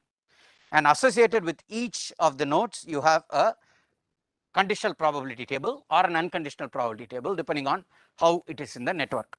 If a node has a parent like catch or toothache, you will have a conditional probability table which is conditioned on the parent. If you don't have if you don't have a parent like cavity, you're going to have an unconditional table or a prior distribution. Does that make sense? I can construct a giant conditional probability table by just taking the product of these conditional probabilities. So somebody asked me, okay, what is factorization? Explain this to me. All we are doing is I'm taking this probability of catch, cavity, and toothache as three distributions: probability of cavity, probability of catch, cavity, catch given cavity, and probability of toothache given cavity. I am factorizing this joint distribution into product of conditional distributions and the prior distributions. Does that make sense? So what does this do? This is going to have, let's say, 8 entries. Okay, 7 independent entries, because if I know the 7 independent entries, 1 minus the sum 7 would give me the 8th independent. Okay, so this has 7 independent entries. This has 1 and 2. This has 1 and 2. This has 1. So instead of creating a 7 independent entry table, I'm only creating a 5 independent entries. This is a small domain. Now, if you go larger and larger and larger, the gain will be higher and higher once you figure out what is independent of what given what. That is conditional independence. With me? So moving on, we just talked about this. This was supposed to be our break, so we are very good at that in terms of our time. So belief network is automatically acyclic by construction. Belief network, Bayesian network, it's the same thing. It's a directed acyclic graph where the nodes are random variables. The parents of a node are the variables in which it directly depends. A particular node depends on. And then you can actually write out the conditional independence statement, but the most important conditional independence statement is this. If I wake you up from sleep and I ask you the conditional independence assumption in a Bayesian network, it is that a variable is conditionally independent of its non-descendants given its parents. Now, what does that mean? I'll explain a little bit, but if I have a network like this, just looking at this network, I can tell you that this node is conditionally independent of everything if I know this value. But remember, it is dependent on its child. Okay, so now these are the descendants. These are the descendant. This is the parent. Everything else, it is independent. You might have anything in here. It doesn't matter. This node is independent of this entire area. This entire area given this node. That is the fundamental assumption of a Bayesian. Not an assumption. You can prove it. That's a fundamental concept in a Bayesian network. Does it make sense? Why? We will talk about that intuitive. Yes, there is a question online. Mahati? I see 2 hands. Can you go? Hello, sir. Yeah. Yeah, sir, you said that the second node, it is dependent on his on the child. Yeah, I'll explain that why in the next slide. Okay. So that Yeah, part I'll that's explain. I'm just explaining why I said that is this word is important. Non-descendant. Not only its children. So let me, maybe this is a bad place to do this. I don't know if I can erase it. But let's say I have something like this. okay.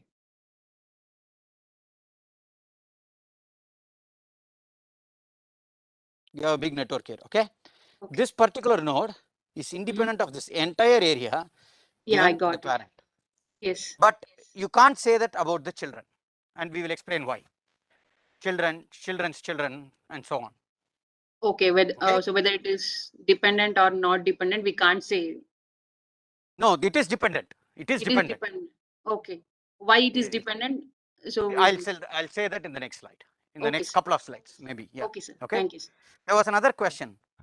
Yeah, hi sir, good afternoon. So I'm just having a question like how we will mathematically relate. So this is completely independent of this thing. So how we can Yeah, that's mathematically exactly what I'm going to show you. I'm going to show you mathematically.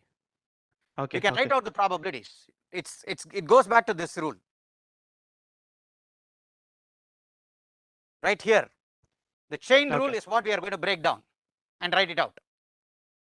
Yeah, got it. Yeah. What Bayesian network does is it actually captures this chain rule. If I don't have it in the slide, I'll just work with an example and show you. Okay? Okay. Okay, thank you. Yeah, sure. Thank you. You are Sion? Yeah, Sion, yeah. Okay, thanks. Thank you. So again, if you have understood Bayesian networks, let's move on, right, and go for this one. When I look at this network, you can simply say, well, everything is independent of weather. Nothing depends on weather. Okay, that's the first thing.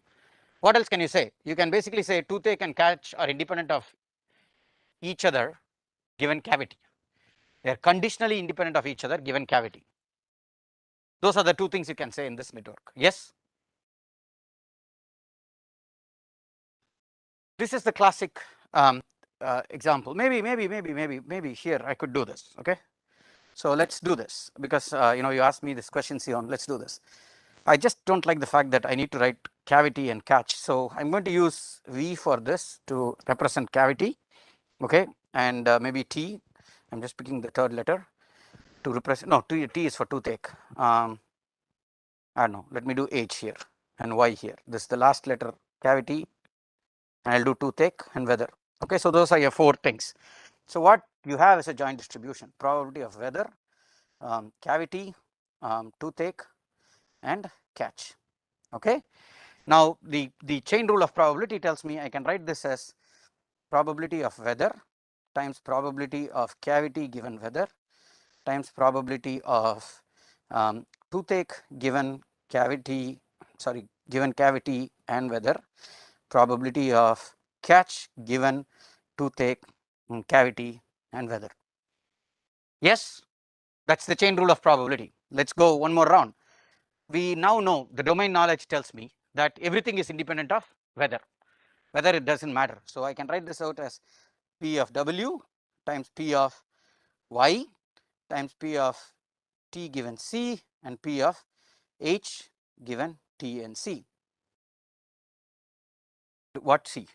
Where did I use C? Sorry, it should be Y, the cavity. Sorry. Okay. Now my domain knowledge also tells me what? Toothache is conditionally independent of catch given cavity, or I could write it as catch is conditionally independent of toothache given cavity. So what I am going to write is P of H given toothache and cavity is the same as probability of H given cavity. So I take that out. This expression now becomes P of weather, P of Y, P of toothache given cavity, P of catch given cavity. Sorry, given cavity. If you look at this, this is exactly this. So if you think about it, Bayesian network is essentially a factorization of the joint distribution by applying the chain rule of probability. Does it make sense? Sion, do you understand now? This is a mathematical explanation. Yes. Thanks. Oh, Mahati asked me that question. Yes. Thank you. Yes.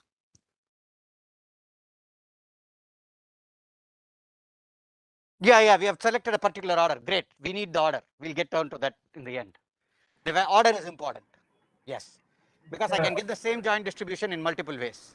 You're absolutely right. Great catch. Thank you.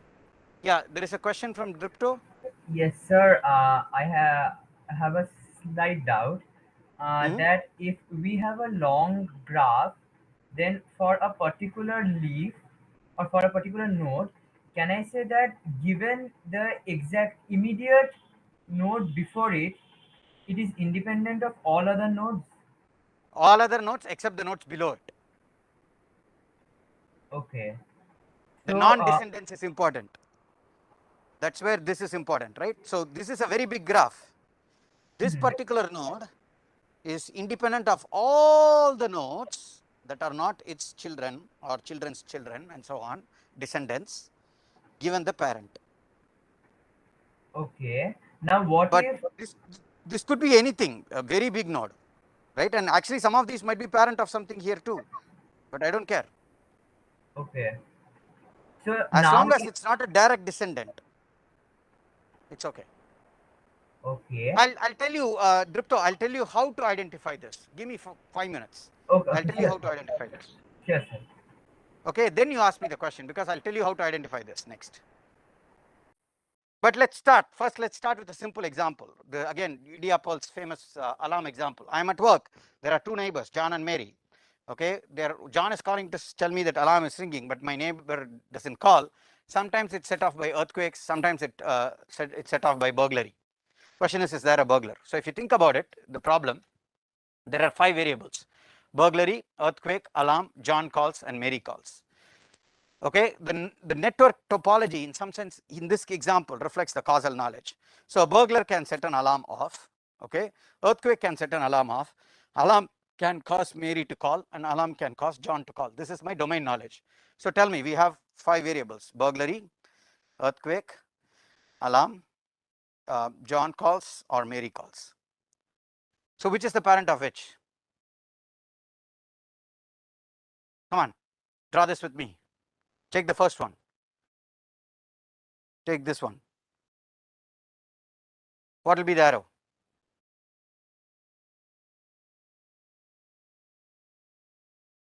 Yes. What is the second arrow? E to A. Third arrow. A to J. Last arrow. That's it. That's your network. And associated with each of these entries, you're going to have conditional probability distributions. This is saying you're in a neighborhood where 1 in 1,000 houses get burglarized. Or you're in a neighborhood where there is 2 out of 100,000 days you get an earthquake. This is the probability of alarm when both burglary and earthquake are true, and when this is the case when both of them are false, and the other combinations. This is that, John is a more friendly neighbor than Mary. That's all it boils down to. Both of them are neighbors. Both of them may call when the alarm goes off, but the probability of John calling is higher than that of Mary. Make sense? Okay, again, why is this important? Because you can take 2 raised to k rows. If I have k values, then I can have 2 raised to 5, 32 entries in my joint probability distribution, 31 independent entries, right? And if I look at this, I have 1 here, 2 here, 2 plus 3, 5, 6, and 7 independent entries. So I've factorized a joint probability table of size 32 to individual tables. So I only have 7 independent entries that I have to work with, which means estimation means I have less data that I need to use to get this to work. Well, why are we doing this? All this is because I want to make training and reasoning efficient, and that's what we are doing. Make sense? Okay, so I mean, you can do the math again. If each variable has no more than k parents, the complete network requires n times 2 raised to k numbers. It grows linearly with n as against 2 raised to n. for the full joint distribution. Okay, so we can do this, I guess, in 10 numbers instead of 31, but yeah, it's much smaller than the original network. So again, the full joint distribution, you can write this out. Now if you want any question, you are basically asking what is the probability that John calls and Mary calls and alarm sounds, but there is no burglary or no earthquake, and no earthquake. Okay, well, that is just P of J given A, P of M given A, P of A given not B and not E, P of not B and not E. Just take the probability, it will answer your question. That's the beauty. You can just take the probabilities, take the product of those probabilities, that will give you the full answer. So this is very easy. The problem comes when you have partial queries. If you have probability of J given Mary, what is the probability that John calls given Mary calls? Ooh, that is tough, because I have to sum A, B and E out of the joint distribution. So you write it out as P of J is essentially you sum this out, sum A, B and E out of the joint. Write out the whole expression and you will get the answer. So what do we do from constructing the Bayesian networks? Again, this is where your question comes into this thing. You start with an initial ordering that comes from the domain knowledge. Okay, or you can search it as a hyperparameter. Many people are thinking, oh, that's a lot of domain knowledge. Well, in deep learning, you need your hyperparameters. If you don't use good hyperparameters, good architecture, you're not going to get good results. An order is like that. You get it from the domain knowledge. Okay, then you can add the probabilities, and essentially by the chain rule and the fact that you're constructing it this way, you get this guarantee on the joint distribution, right? So now you can actually change your order. What if I give you this order? Mary, John, alarm, burglary, earthquake. Then I gave you a nice order: burglary, earthquake, alarm, John and Mary. Now I flipped it around. This is my order. Well, I could basically start testing. Is probability of John given Mary same as probability of John? No, because they are both related to alarm somehow, but maybe the answer is no. So I add this arrow. Now I ask this question: probability of alarm given John and Mary, is that just alarm and John? We are asking, is probability of alarm conditionally independent of Mary given John? And probability of alarm, is alarm conditionally independent of John given Mary, or if they are just completely independent? Maybe the answer to both of them is no. So you basically make both of them as parent of alarm, and then maybe at the end you get this network. Understand, this is not as compact as the previous network, because here you have, this is more complex. There were just 4 arrows and it was very nice. So this is, but it could capture the exact same joint distribution. So you might have 2 Bayesian networks with the exact same joint distribution. And that is why when I started, I said many people tend to view Bayesian networks from a causality lens. You should not do that unless you have causal knowledge, in this case kind of ordering and stuff. Ordering is a causal knowledge. Unless somebody can provide you with the causal knowledge, the resulting network is not guaranteed to be causal, because you're just doing conditional independencies, not causal independencies. Make sense? Yes. So please don't think of it as a causal network. Okay, deciding conditional independence is hard in non-causal directions, but somehow causal models and conditional independence are in our head all the time. We do this all the time. I mean, I see my 6-year-old doing that like this, but we can't write it out all the time correctly. Okay, like as I said, the previous network had 10 numbers, this one has 13 numbers, so it's less compact when it's not causal. So conditional independencies, right? So there is a lot of work on this. If I give you a network like this and I ask you a question of, on what does P offend this thing and so on, you can have these different questions and you can answer them. I mean, I'll let you think about these once I post the slides online, right? The point is that when you're doing conditional dependencies, you have to consider 3 important cases. Case 1 is called common descendant. So if you have this, tampering and fire are dependent given alarm. If I know the value of alarm, so think of it like this. If I know the value of alarm, whether somebody tampered with the alarm, knowing that will actually change the belief on fire. So think of it very simply. If you don't understand, you need to stop me here, okay? So I'm saying whether somebody tampered with the alarm influences whether the alarm is going to sound. And I'm saying whether there is a fire is going to influence whether the alarm has sound. Now the question is, if I know that if there is an alarm, let's say I know that there is an alarm, but I also see a fire. What does that mean? As a human, what would you think? Fire caused the alarm. So what is its effect on the tampering? Maybe nobody tampered. I mean, there is highly likely that nobody tampered. On the other hand, I see somebody playing with the alarm. Then it's highly likely there is no fire. So what does this do? Knowing the value of alarm makes them dependent. This is the one catch. The other two cases are straightforward. This is the only interesting case. If two of them are a common ancestor for a third node, then knowing the value of the child makes the parents dependent. The second case is the easy one. Fire can cause alarm or a smoke. Now, knowing there is a fire, what does that make? Alarm and smoke are dependent before we start. But now I know that there is fire. Then it doesn't matter what the value of smoke is to know if there is going to be an alarm, because fire is already true. This is the common ancestor idea. Does that make sense? This one is a common descendant.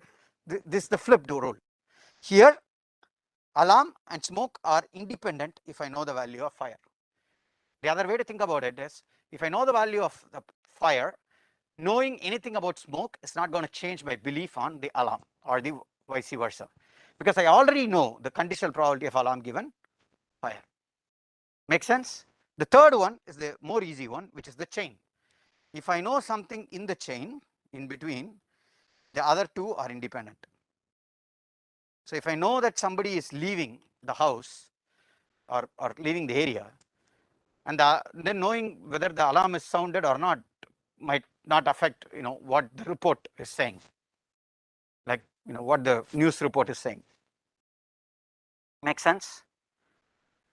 Yes, no? If you don't understand, tell me. These are the three fundamental rules of conditional independence. You can recursively apply this and get conditional independence in any network. Does that make sense? Yes, there is a question online. Go for it.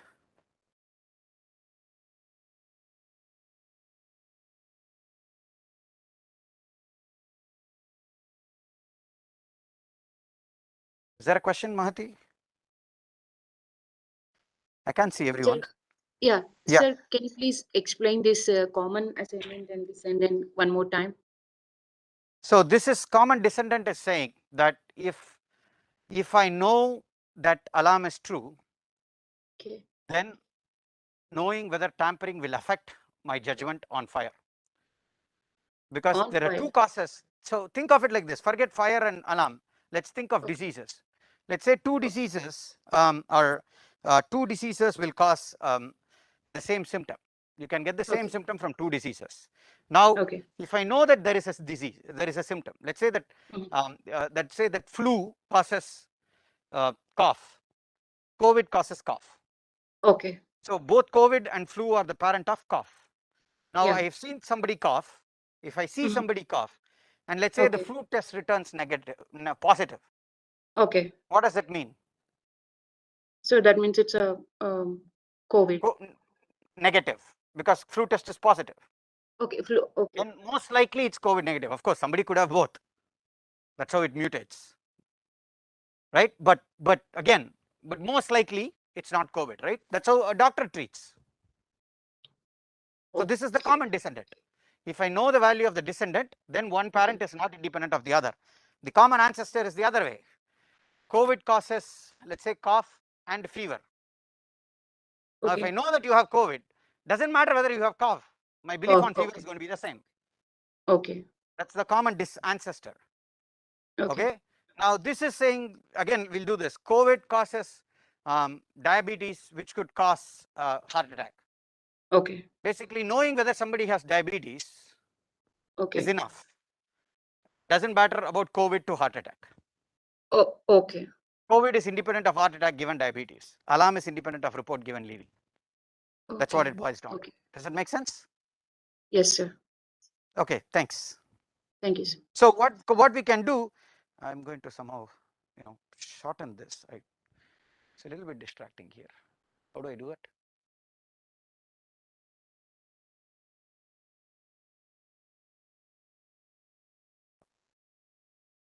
Oops, that's scary. The worst thing is seeing yourself in full high resolution. I don't want to see myself at all. Okay, good. Got it. Thank you. So pruning out irrelevant variables. Suppose you want to compute probability of xj given a bunch of evidences. Okay, that's what we want to do. And what we have to do is we have to prune out any variables that have no observed or queried descendants. You connect the parents, remove arc directions, remove this, and do this. So the point I'm trying to make with this, think about it slowly, you don't have to understand this, is when you start building this Bayesian network, understand what is influencing what and start drawing arrows. Once you do that correctly, you will get the final result. Okay, make sense? But we'll talk about learning, but most important is inference, right? So we can do simple queries. You can say, I'm giving a lot of examples just for giving you the generality of this approach. You can have something that says, what is the probability of a query variable given evidence? That is the simple query. There is one variable that I'm interested in. I observe one thing. Okay, I observe that somebody is sneezing. What is the probability they have COVID? Okay, then I can do conjunctive queries. I can say, what is the probability that both A and B are true given something else? So what is the probability that you will win $1 million and find the right partner given that, I don't know, you won, so you enrolled in IIT, right? That's the conjunctive query. I don't know the answer, by the way, don't ask me. Then optimal decisions. We are not doing this, which basically says what is the probability of outcome given the action and evidence. And then more interesting things like what evidence to get next, what probability is most important, and explaining these probabilities. All these are important. Okay. So, but again, right, let's do this simple enumeration, simple inferences, and the next 15-20 minutes or so. So basically, you don't want to sum out variables all the time. So you don't want to write it out fully. So let's say you have interested in this. I'm basically saying, what is the probability that there is burglary given that John calls and Mary calls? So what you do is you just take the probability of, start writing the base rule. It's essentially probability of B, J, M given probability of J and M, right? Because this is P of something, A, X given Y. This P of XY divided by P of Y, right? And that's exactly this, which is alpha times this, and you have to sum E and A out of the joint distribution. To do that, what you do is you take this joint distribution and rewrite as the product of conditionals. Remember, you have P of B, P of E, A given BE, J and M, and you can write this given A, J given A and M given A, and that's exactly this. And now you can see this and you can write this out and you can see, oh, I have to sum over E, P of E, A, P of A. Then I can do this via any search method, depth first search, breadth first, but depth first search is the best way to do this. But then we can have smarter ways of doing this. Okay, this is the enumeration algorithm. I'm going to skip this. But what you're trying to do is essentially write this out as a tree. This is the probability of burglary, the earthquake, not earthquake, alarm given burglary and earthquake, alarm not alarm given burglary and earthquake, alarm given burglary and not earthquake, not alarm given burglary and not earthquake, John given alarm, John given not alarm, and so on. Okay, essentially this boils down to a tree. The inference is it's called a tree width. The inference is exponential in the tree width. So there are models that capture this tree very well. It's called an inference tree. Does it make sense? This entire expression that we have here, you're just writing down as a so you remember, what are we doing here? You're summing out over A with this product, and that's what you're doing here. This step sums out A. The above step sums out E. It's just an explanation of that by writing this out as a tree. Make sense? So what variable elimination does is that instead of doing this, in a in a brute force way, all it does is it basically groups it in such a way that you can do this computationally much more efficiently. So you have this alpha times P of B E A J M. What it's going to do is it's going to compute and reuse this. So once I compute P of J given A once, I can cache it and reuse it. Okay, and it's going to push and do this A first and then sum out E next. Instead of repeatedly computing it, if you go back here, remember that this is right here, this is right here, this is right here. I have this here and I have this here. These are exactly the same ones. All variable elimination is saying is cache these. Don't compute this again. Do it once and remember. Make sense? Yes? So I can convert this tree to a DAG and work with the DAG. So that is, and to do that, they are using factors. I'm going to skip this because out of the time, this thing, and we can basically do this computing sums of products, and that's what variable elimination does. And again, another variable elimination algorithm, you can have this giant expression, but the whole point is P of A. You have P of A here, P of B given A here, P of D given B C here, and now when in this part I can eliminate A and I get a factor on B. I can eliminate C, I get a factor on B D E right here, and then I can eliminate something and so on, and I can keep going all the way till I finish. Okay, I'm not going to do this until if you want to, but the point I want to show is that this is very hard in general. So what we have had is all these tractable models and tractable methods that can compute this faster, and many people are working in many different directions on this, and I'm not going to go into the detail, but I'm just going to give you the idea. What they have done is they have taken these conditional probability tables and essentially added indicator functions on top of them to say whether something is true or false, and write it out as a network polynomial. Let me go here and show you a simple example, right? So this is the joint distribution, right, which is talking about P of x1 and x2 and the probability of them being true. So what you can do is you can write this out essentially as 0.4 times I of x1 equals 1 times I of x2 equals 1. I is an indicator function which is 1 if this condition is satisfied and 0 if the condition is not satisfied. So if both x1 and x2 are 1, then this gets satisfied. If x1 is 1 and x2 is 0, then this gets satisfied, and so on.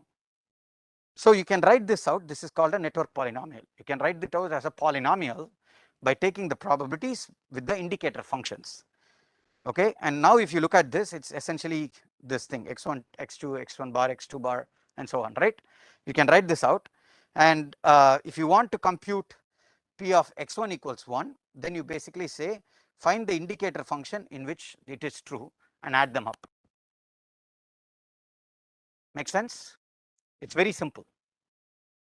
So this can be represented as a circuit, and it's called a sum product network. You see this all the time: probability circuit, sum product net circuit, and so on. But the idea is they have made it deep. So if you go back all the way to the variable elimination algorithm, the reason I skipped everything is because, again, right, you can do these eliminations carefully. Those eliminations and stuff can be captured by like a deep network. So you have these deep models that you can put in, where you have these intermediate nodes which computes these smaller factors, caches them, and reuses them. You get the big picture. If you don't get the details, that's okay. If you don't get the big picture, then we have to do this again. Can I see a show of hands who's completely lost? Who needs a little bit of help? It's okay if you're lost. I would be lost. Okay, looks like yes. Abhishek, you have a question? Sir, Anybody has a question? Sir, can I just explain this part once again, sir? So basically, do you understand this? Do you guys understand this? Writing this out, Abhishek, do you understand this? Yes, sir. This part I Yes. Okay. So this part you understand. Now what happens is that if you start putting more and more and more variables together, then some parts of it are going to be reused. Let's say if there are multiple variables, so x1, x2, x3, x4, okay, then you could have this combination 0, 1 and another place 0, 1, and you're going to have 1, 0, 1, 1, and at the same time you might have 0, 1 somewhere for 0, 0, 0, 1 somewhere for 0, 1, right? This part is the same in all four. So what we can do is figure out a way by which we can connect them and put those things together, so you don't recompute them most of the time, but they naturally feed in, and then you can get the other two out of it. So what we are doing is we are adding more and more layers that will do the partial computation already. So it's going to reuse the values. So if I do an inference where I am to use this 0, 1 multiple times, I don't have to keep repeating that value. You can just cache it and use it. Does that make sense? Yes, At a high sir. level. Yes, At a high sir. level. So it's basically combining deep networks Means, sir, with probabilistic models. means, sir, Where you are the just means with the values, you are just what to say, just making a permutation of all the values, whatever is there. Means, exactly, but you're reusing the computation values. That's what you're doing. yes. Okay. Okay. Okay. Yes. Right. Anybody else online? Do you have a question, or can we move on? I want to do learning in the next 20 minutes, and I want to finish by 12:15. Sir, Yeah, go ahead. yes, so you just told that you just said that we can store in cache the different values we get to reduce the calculations. So for Yeah. that, do we need to store values at every point of the computation? No, we don't store them. We can compute them. You can rewrite them, and you can actually compute them. But while computing, you'll store them. You don't store them a priori all the time. Okay. Okay, thanks. So if there are no more questions, I'm going to pause here because I want to talk a little bit about. I'm just going to, I don't know, keep yes, and save it later. Because I want to talk about learning a little bit and talk more into. I don't know if I can annotate in this. Can I?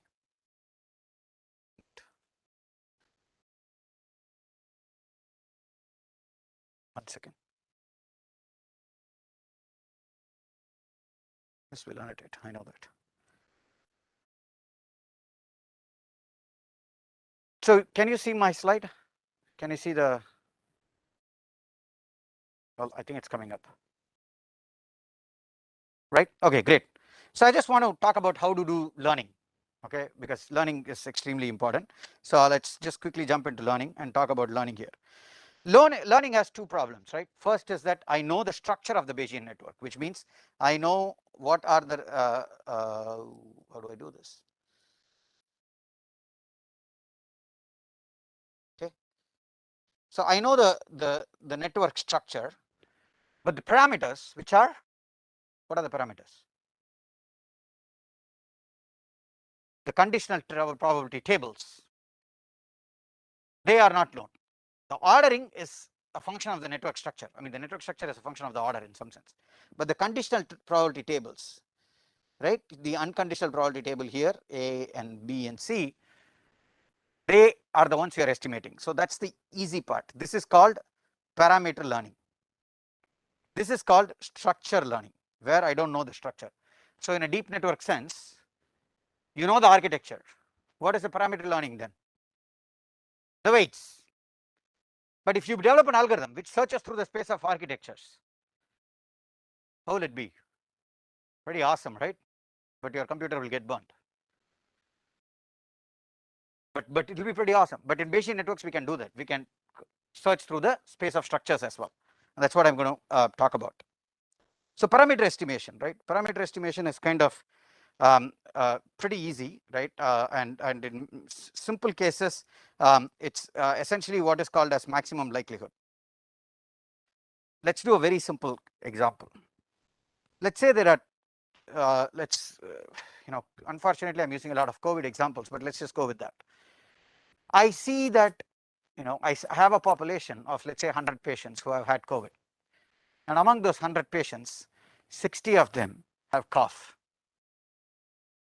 Among the 100 patients, 60 of them has cough. Okay. So what is the probability of cough given COVID?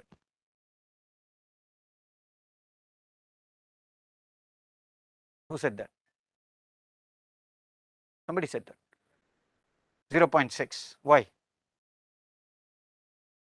60% of this. So 60 divided by 100. Right? So 60 people had cough, 40 people did not have cough. 60 divided by 60 plus 40, which is the 100, which is your original population. Very simple. That's called maximum likelihood estimation. Fractional counts that we just did is, I had a population of 10,000 people, out of which, no, that's too positive.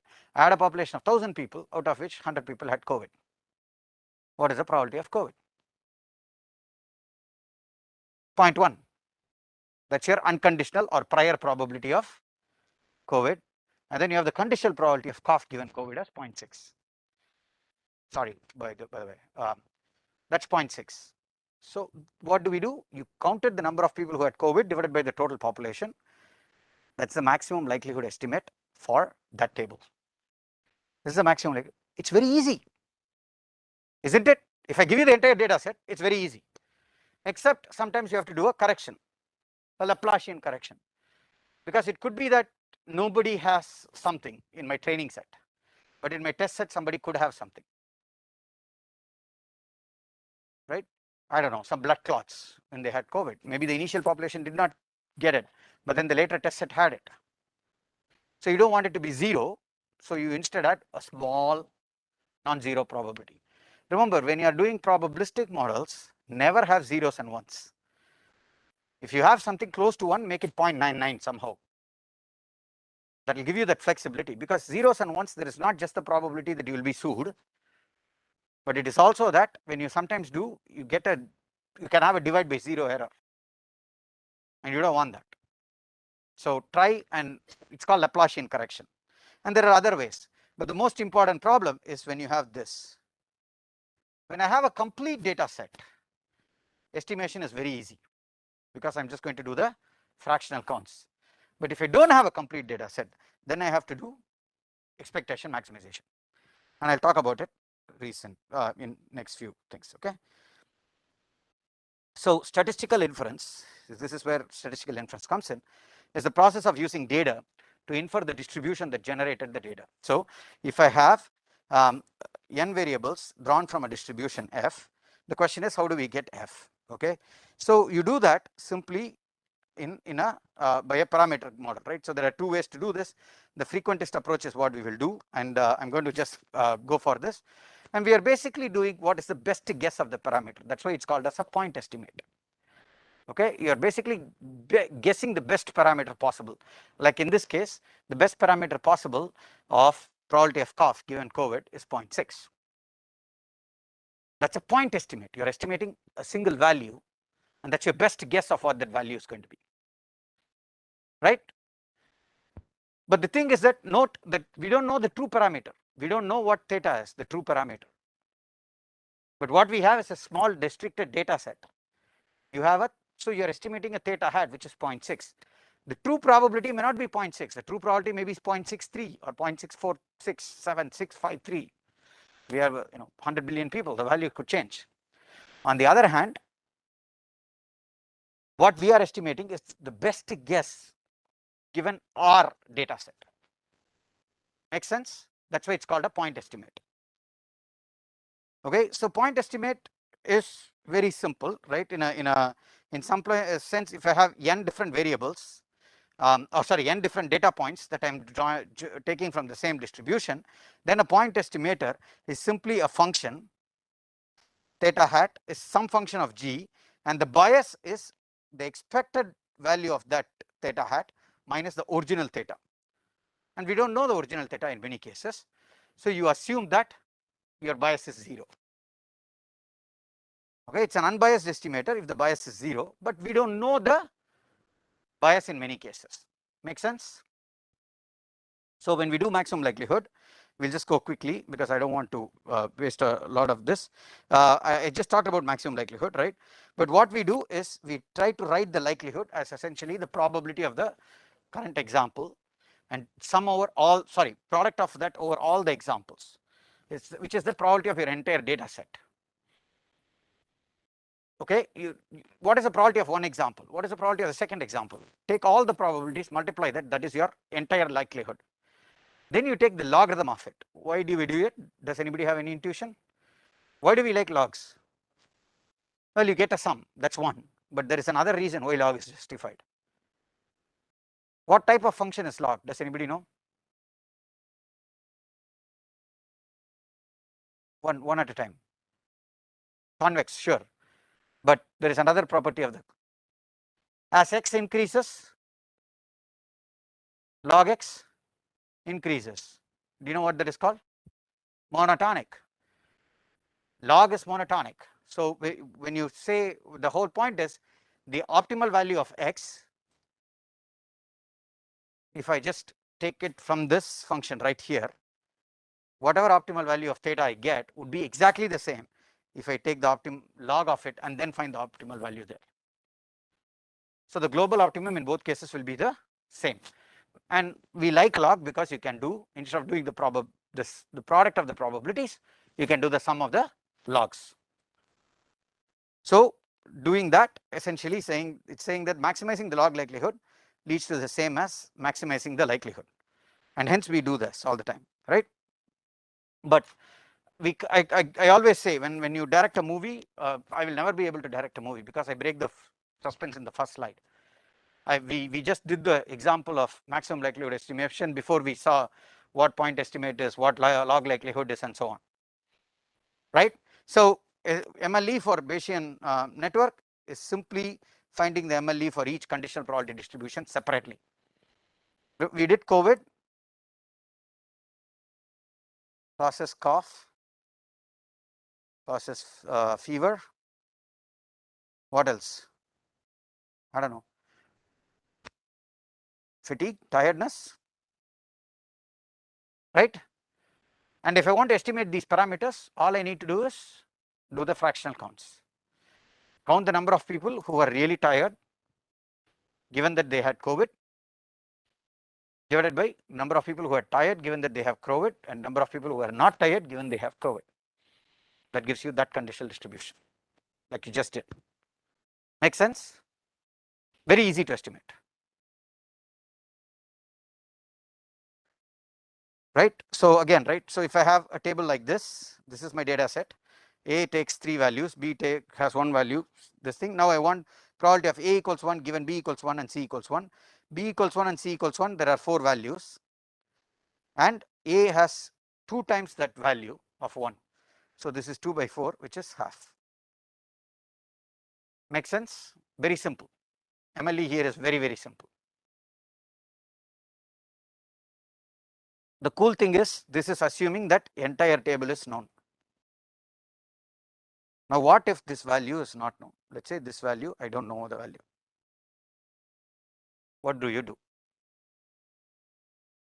What will you do?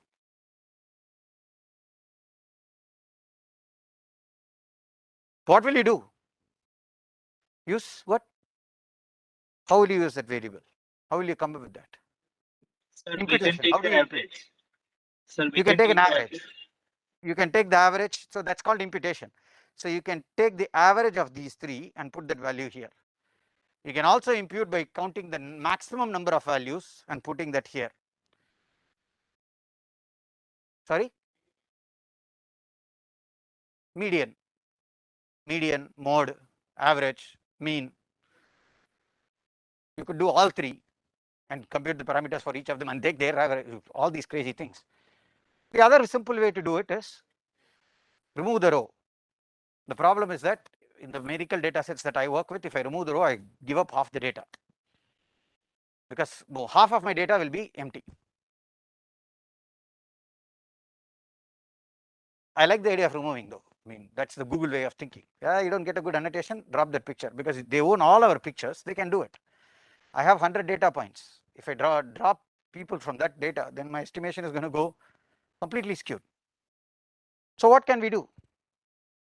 The other simple thing to do is, what if I just guess a value of this P, just make some guess, estimate the parameters. Now use the parameters to re-guess the value and do this iteratively. So guess a value, get the parameters, go back and fix your guess, re-estimate the parameters. Using the parameters, do this over and over and over again until you converge. That is called expectation maximization. Okay. So I have this, right? So I have pregnancy given blood test and urine test, and there are 5 cases. I don't know the pregnancy value in 2 of them. I don't know the urine test in this, but I have 3 parameters to estimate: the prior probability of pregnancy, probability of blood test given pregnancy, urine test given pregnancy. So how do we do this? We do this via EM. Very simple. Given the data, you can count this. What is the number of times pregnancy is yes given blood test is positive and urine test is positive. Pregnancy is no given test is blood test is positive, urine is positive. If the data is complete, you can just do this via maximum likelihood estimation. We know that, right? So what do? We can make it complete by guessing some value. And then you can go back and see if your guess is correct based on the parameters that you learned. That is the idea of EM. So it takes 2 steps: expectation, maximization. You compute the expectation, you're taking a, not quite a guess, but you compute the expected value. So what do you expect this value to be?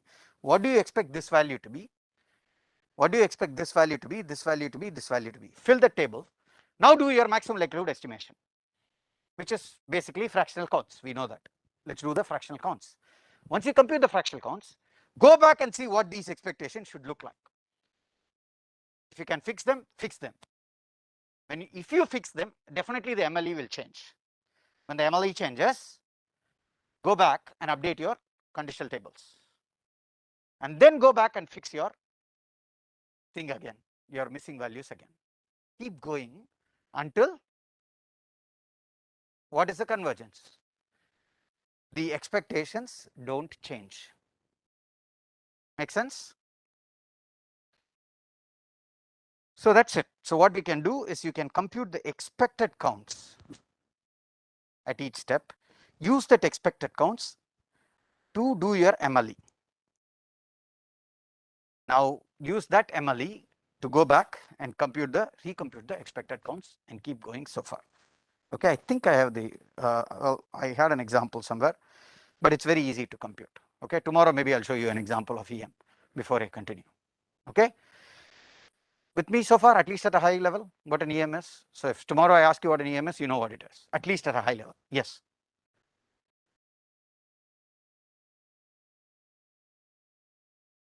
Is it similar to backpropagation?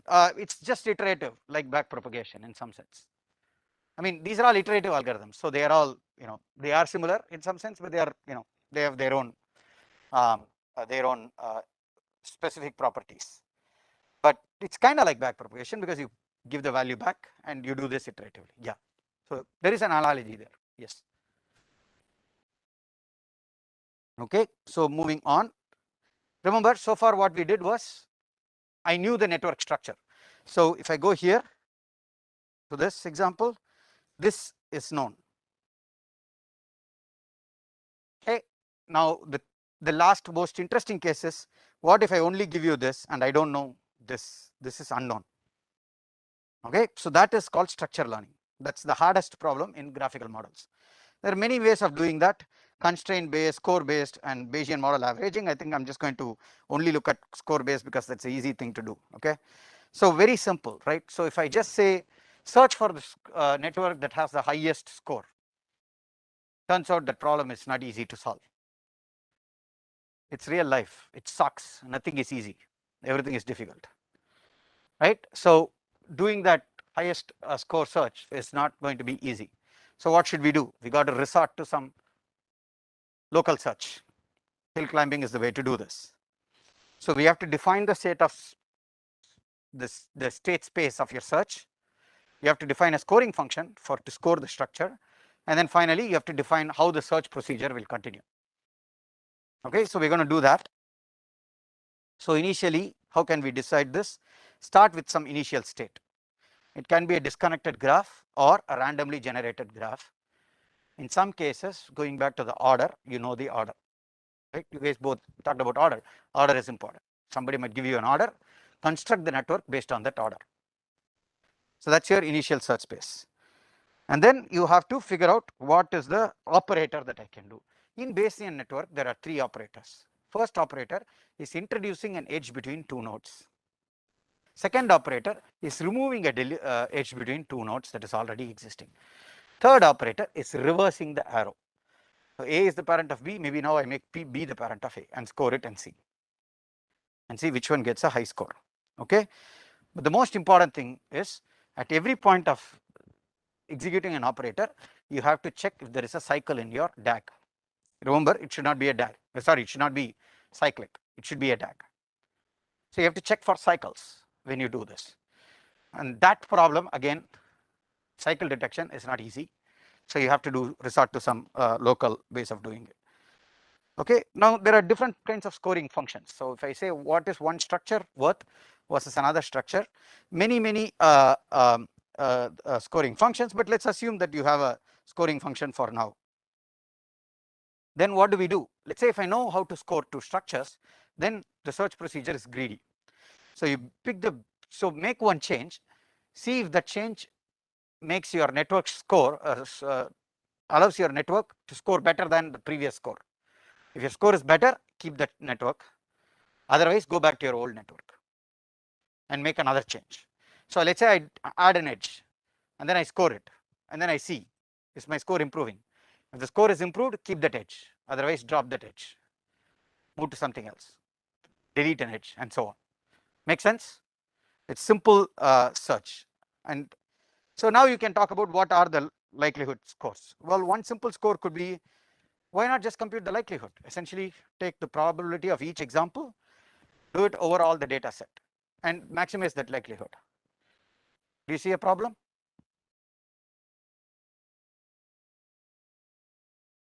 So I have, let's say, n data points. Okay, let's say n data points. So I'm going to calculate probability of data point 1 times probability of data point 2, etc. Probability of data point n. Because I can compute. Remember, each of them has essentially each data point is a set of features with their values, and I can get that from the joint distribution, which means I can compute this easily. Okay, why not just use that, or take the log of this and use the log of the product? Well, one of them can be 0, sure, but let's say that they can be non-zero somehow, because I'm making sure that the value never becomes 0. All I'm saying is take the log of this and maximize it. Do you think it works or no? It works. Sampling should be ideal. What does that mean? Like you are saying that the n data points should be representative of the original population. Is that what it is? Sorry, something is going on here. I want to. Yeah. The n examples should be representative of something, the original, which in machine learning it's called overfitting. If I do this, I am going to overfit to my data. What do you do in deep learning? What is that word called? To avoid overfitting. Exactly, regularization. So here we have to add a regularizer. What is the regularization? Why does deep learning overfit?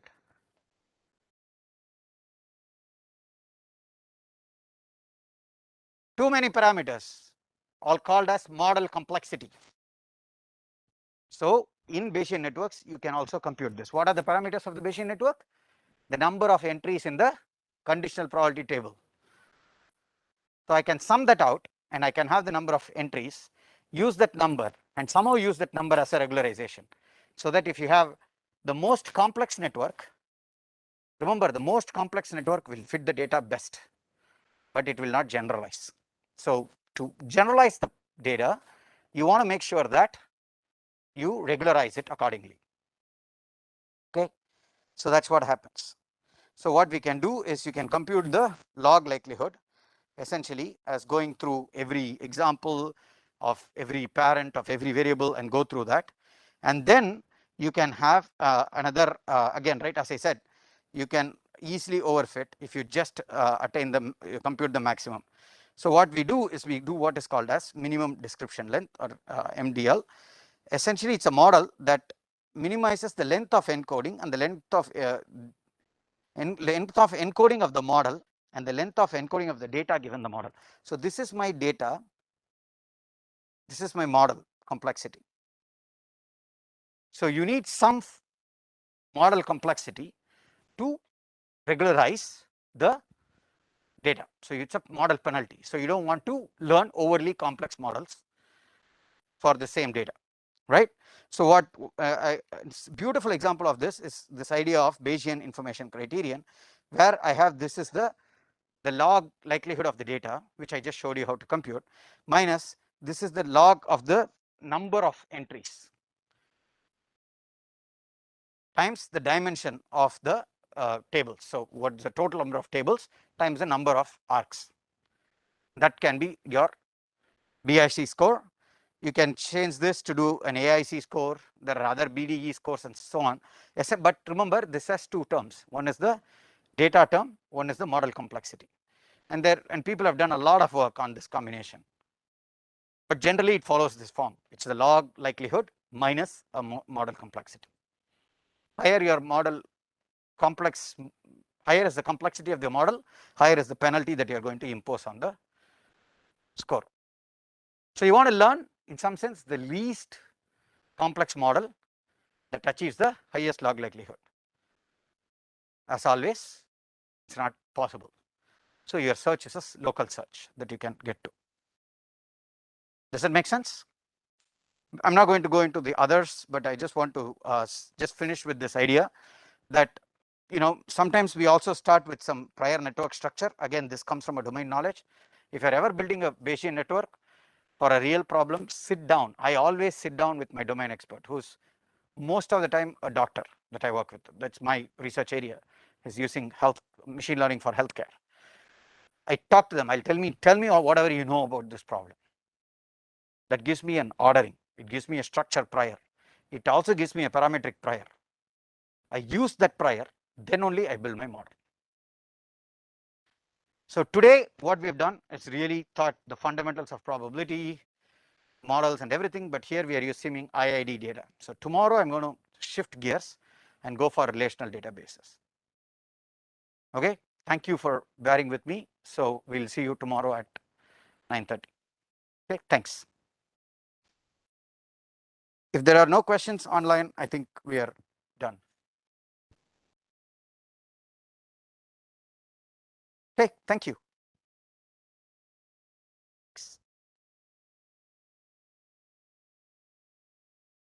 Yeah.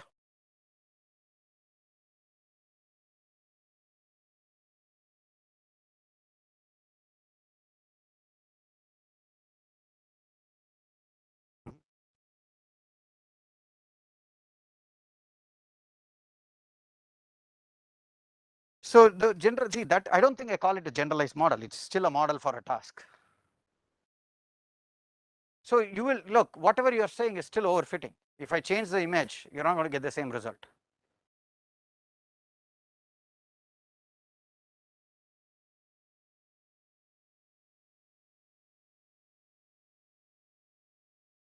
Right, but you are not still going from traffic sign to you know, identifying an animal crossing the road. I mean, you're keeping that, right? So like that, yeah, there have been medical domains. For instance, there have been Bayesian networks that people have built on heart attacks that can generalize to multiple electronic health records.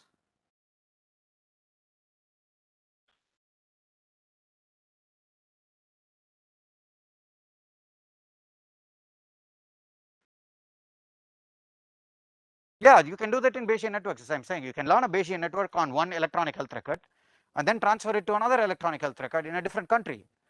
I can learn a Bayesian network model to predict heart attack among white Americans and bring it and refine it to predict on Indians.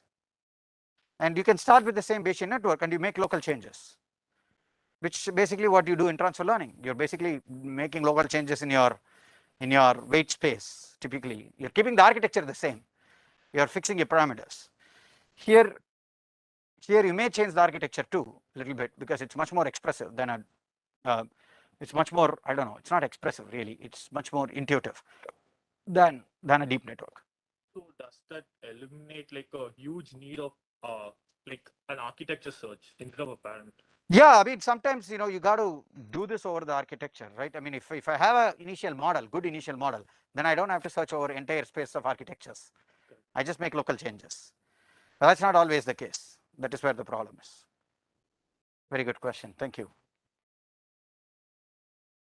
Any other questions? Yes, sir.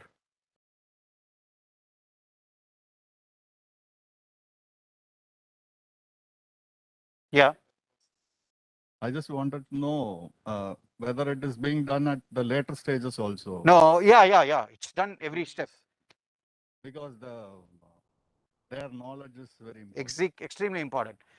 Yeah, I mean, I speak to them every 2 weeks to make sure that we are in the same page. So you build a model. While the model comes up with a, let's say you comes up with a Bayesian network, I present this network to the person. I use their feedback, and maybe they may say, look, yours is having an arrow between A and B, but really B causes A. Then I'll flip the arrow, re-estimate my parameters, and then I'll come back with another model. And they may correct something else somewhere else. And then there are cases where we have made new inventions from a Bayesian network that is, oh wow, that is interesting. So once I have learned that there was a side effect of a drug, they thought the side effect was heart attack. But I actually learned that the drug increases the blood sugar level, which caused a heart attack.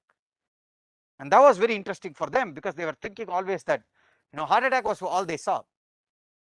But it didn't go from the drug to heart attack. It actually went from drug to the sugar level to heart attack. So that was like an aha moment for them. So if I don't involve them in between, they're going to lose that link. So did I hopefully answered your question, right? Yes, please. What about if we have voluminous data? Yeah. Is it going to help us or is it going to hamper the progress? Well, voluminous data, if I'm going to do the entire search, it's difficult. So we have to do some structure search, and we are going to do it tomorrow. That's basically large databases. So yeah, I mean, the entire structure search is going to be difficult, but parameter estimation is not. It's okay. You can still do it. All right, thank you. So we'll see you guys tomorrow. Thanks.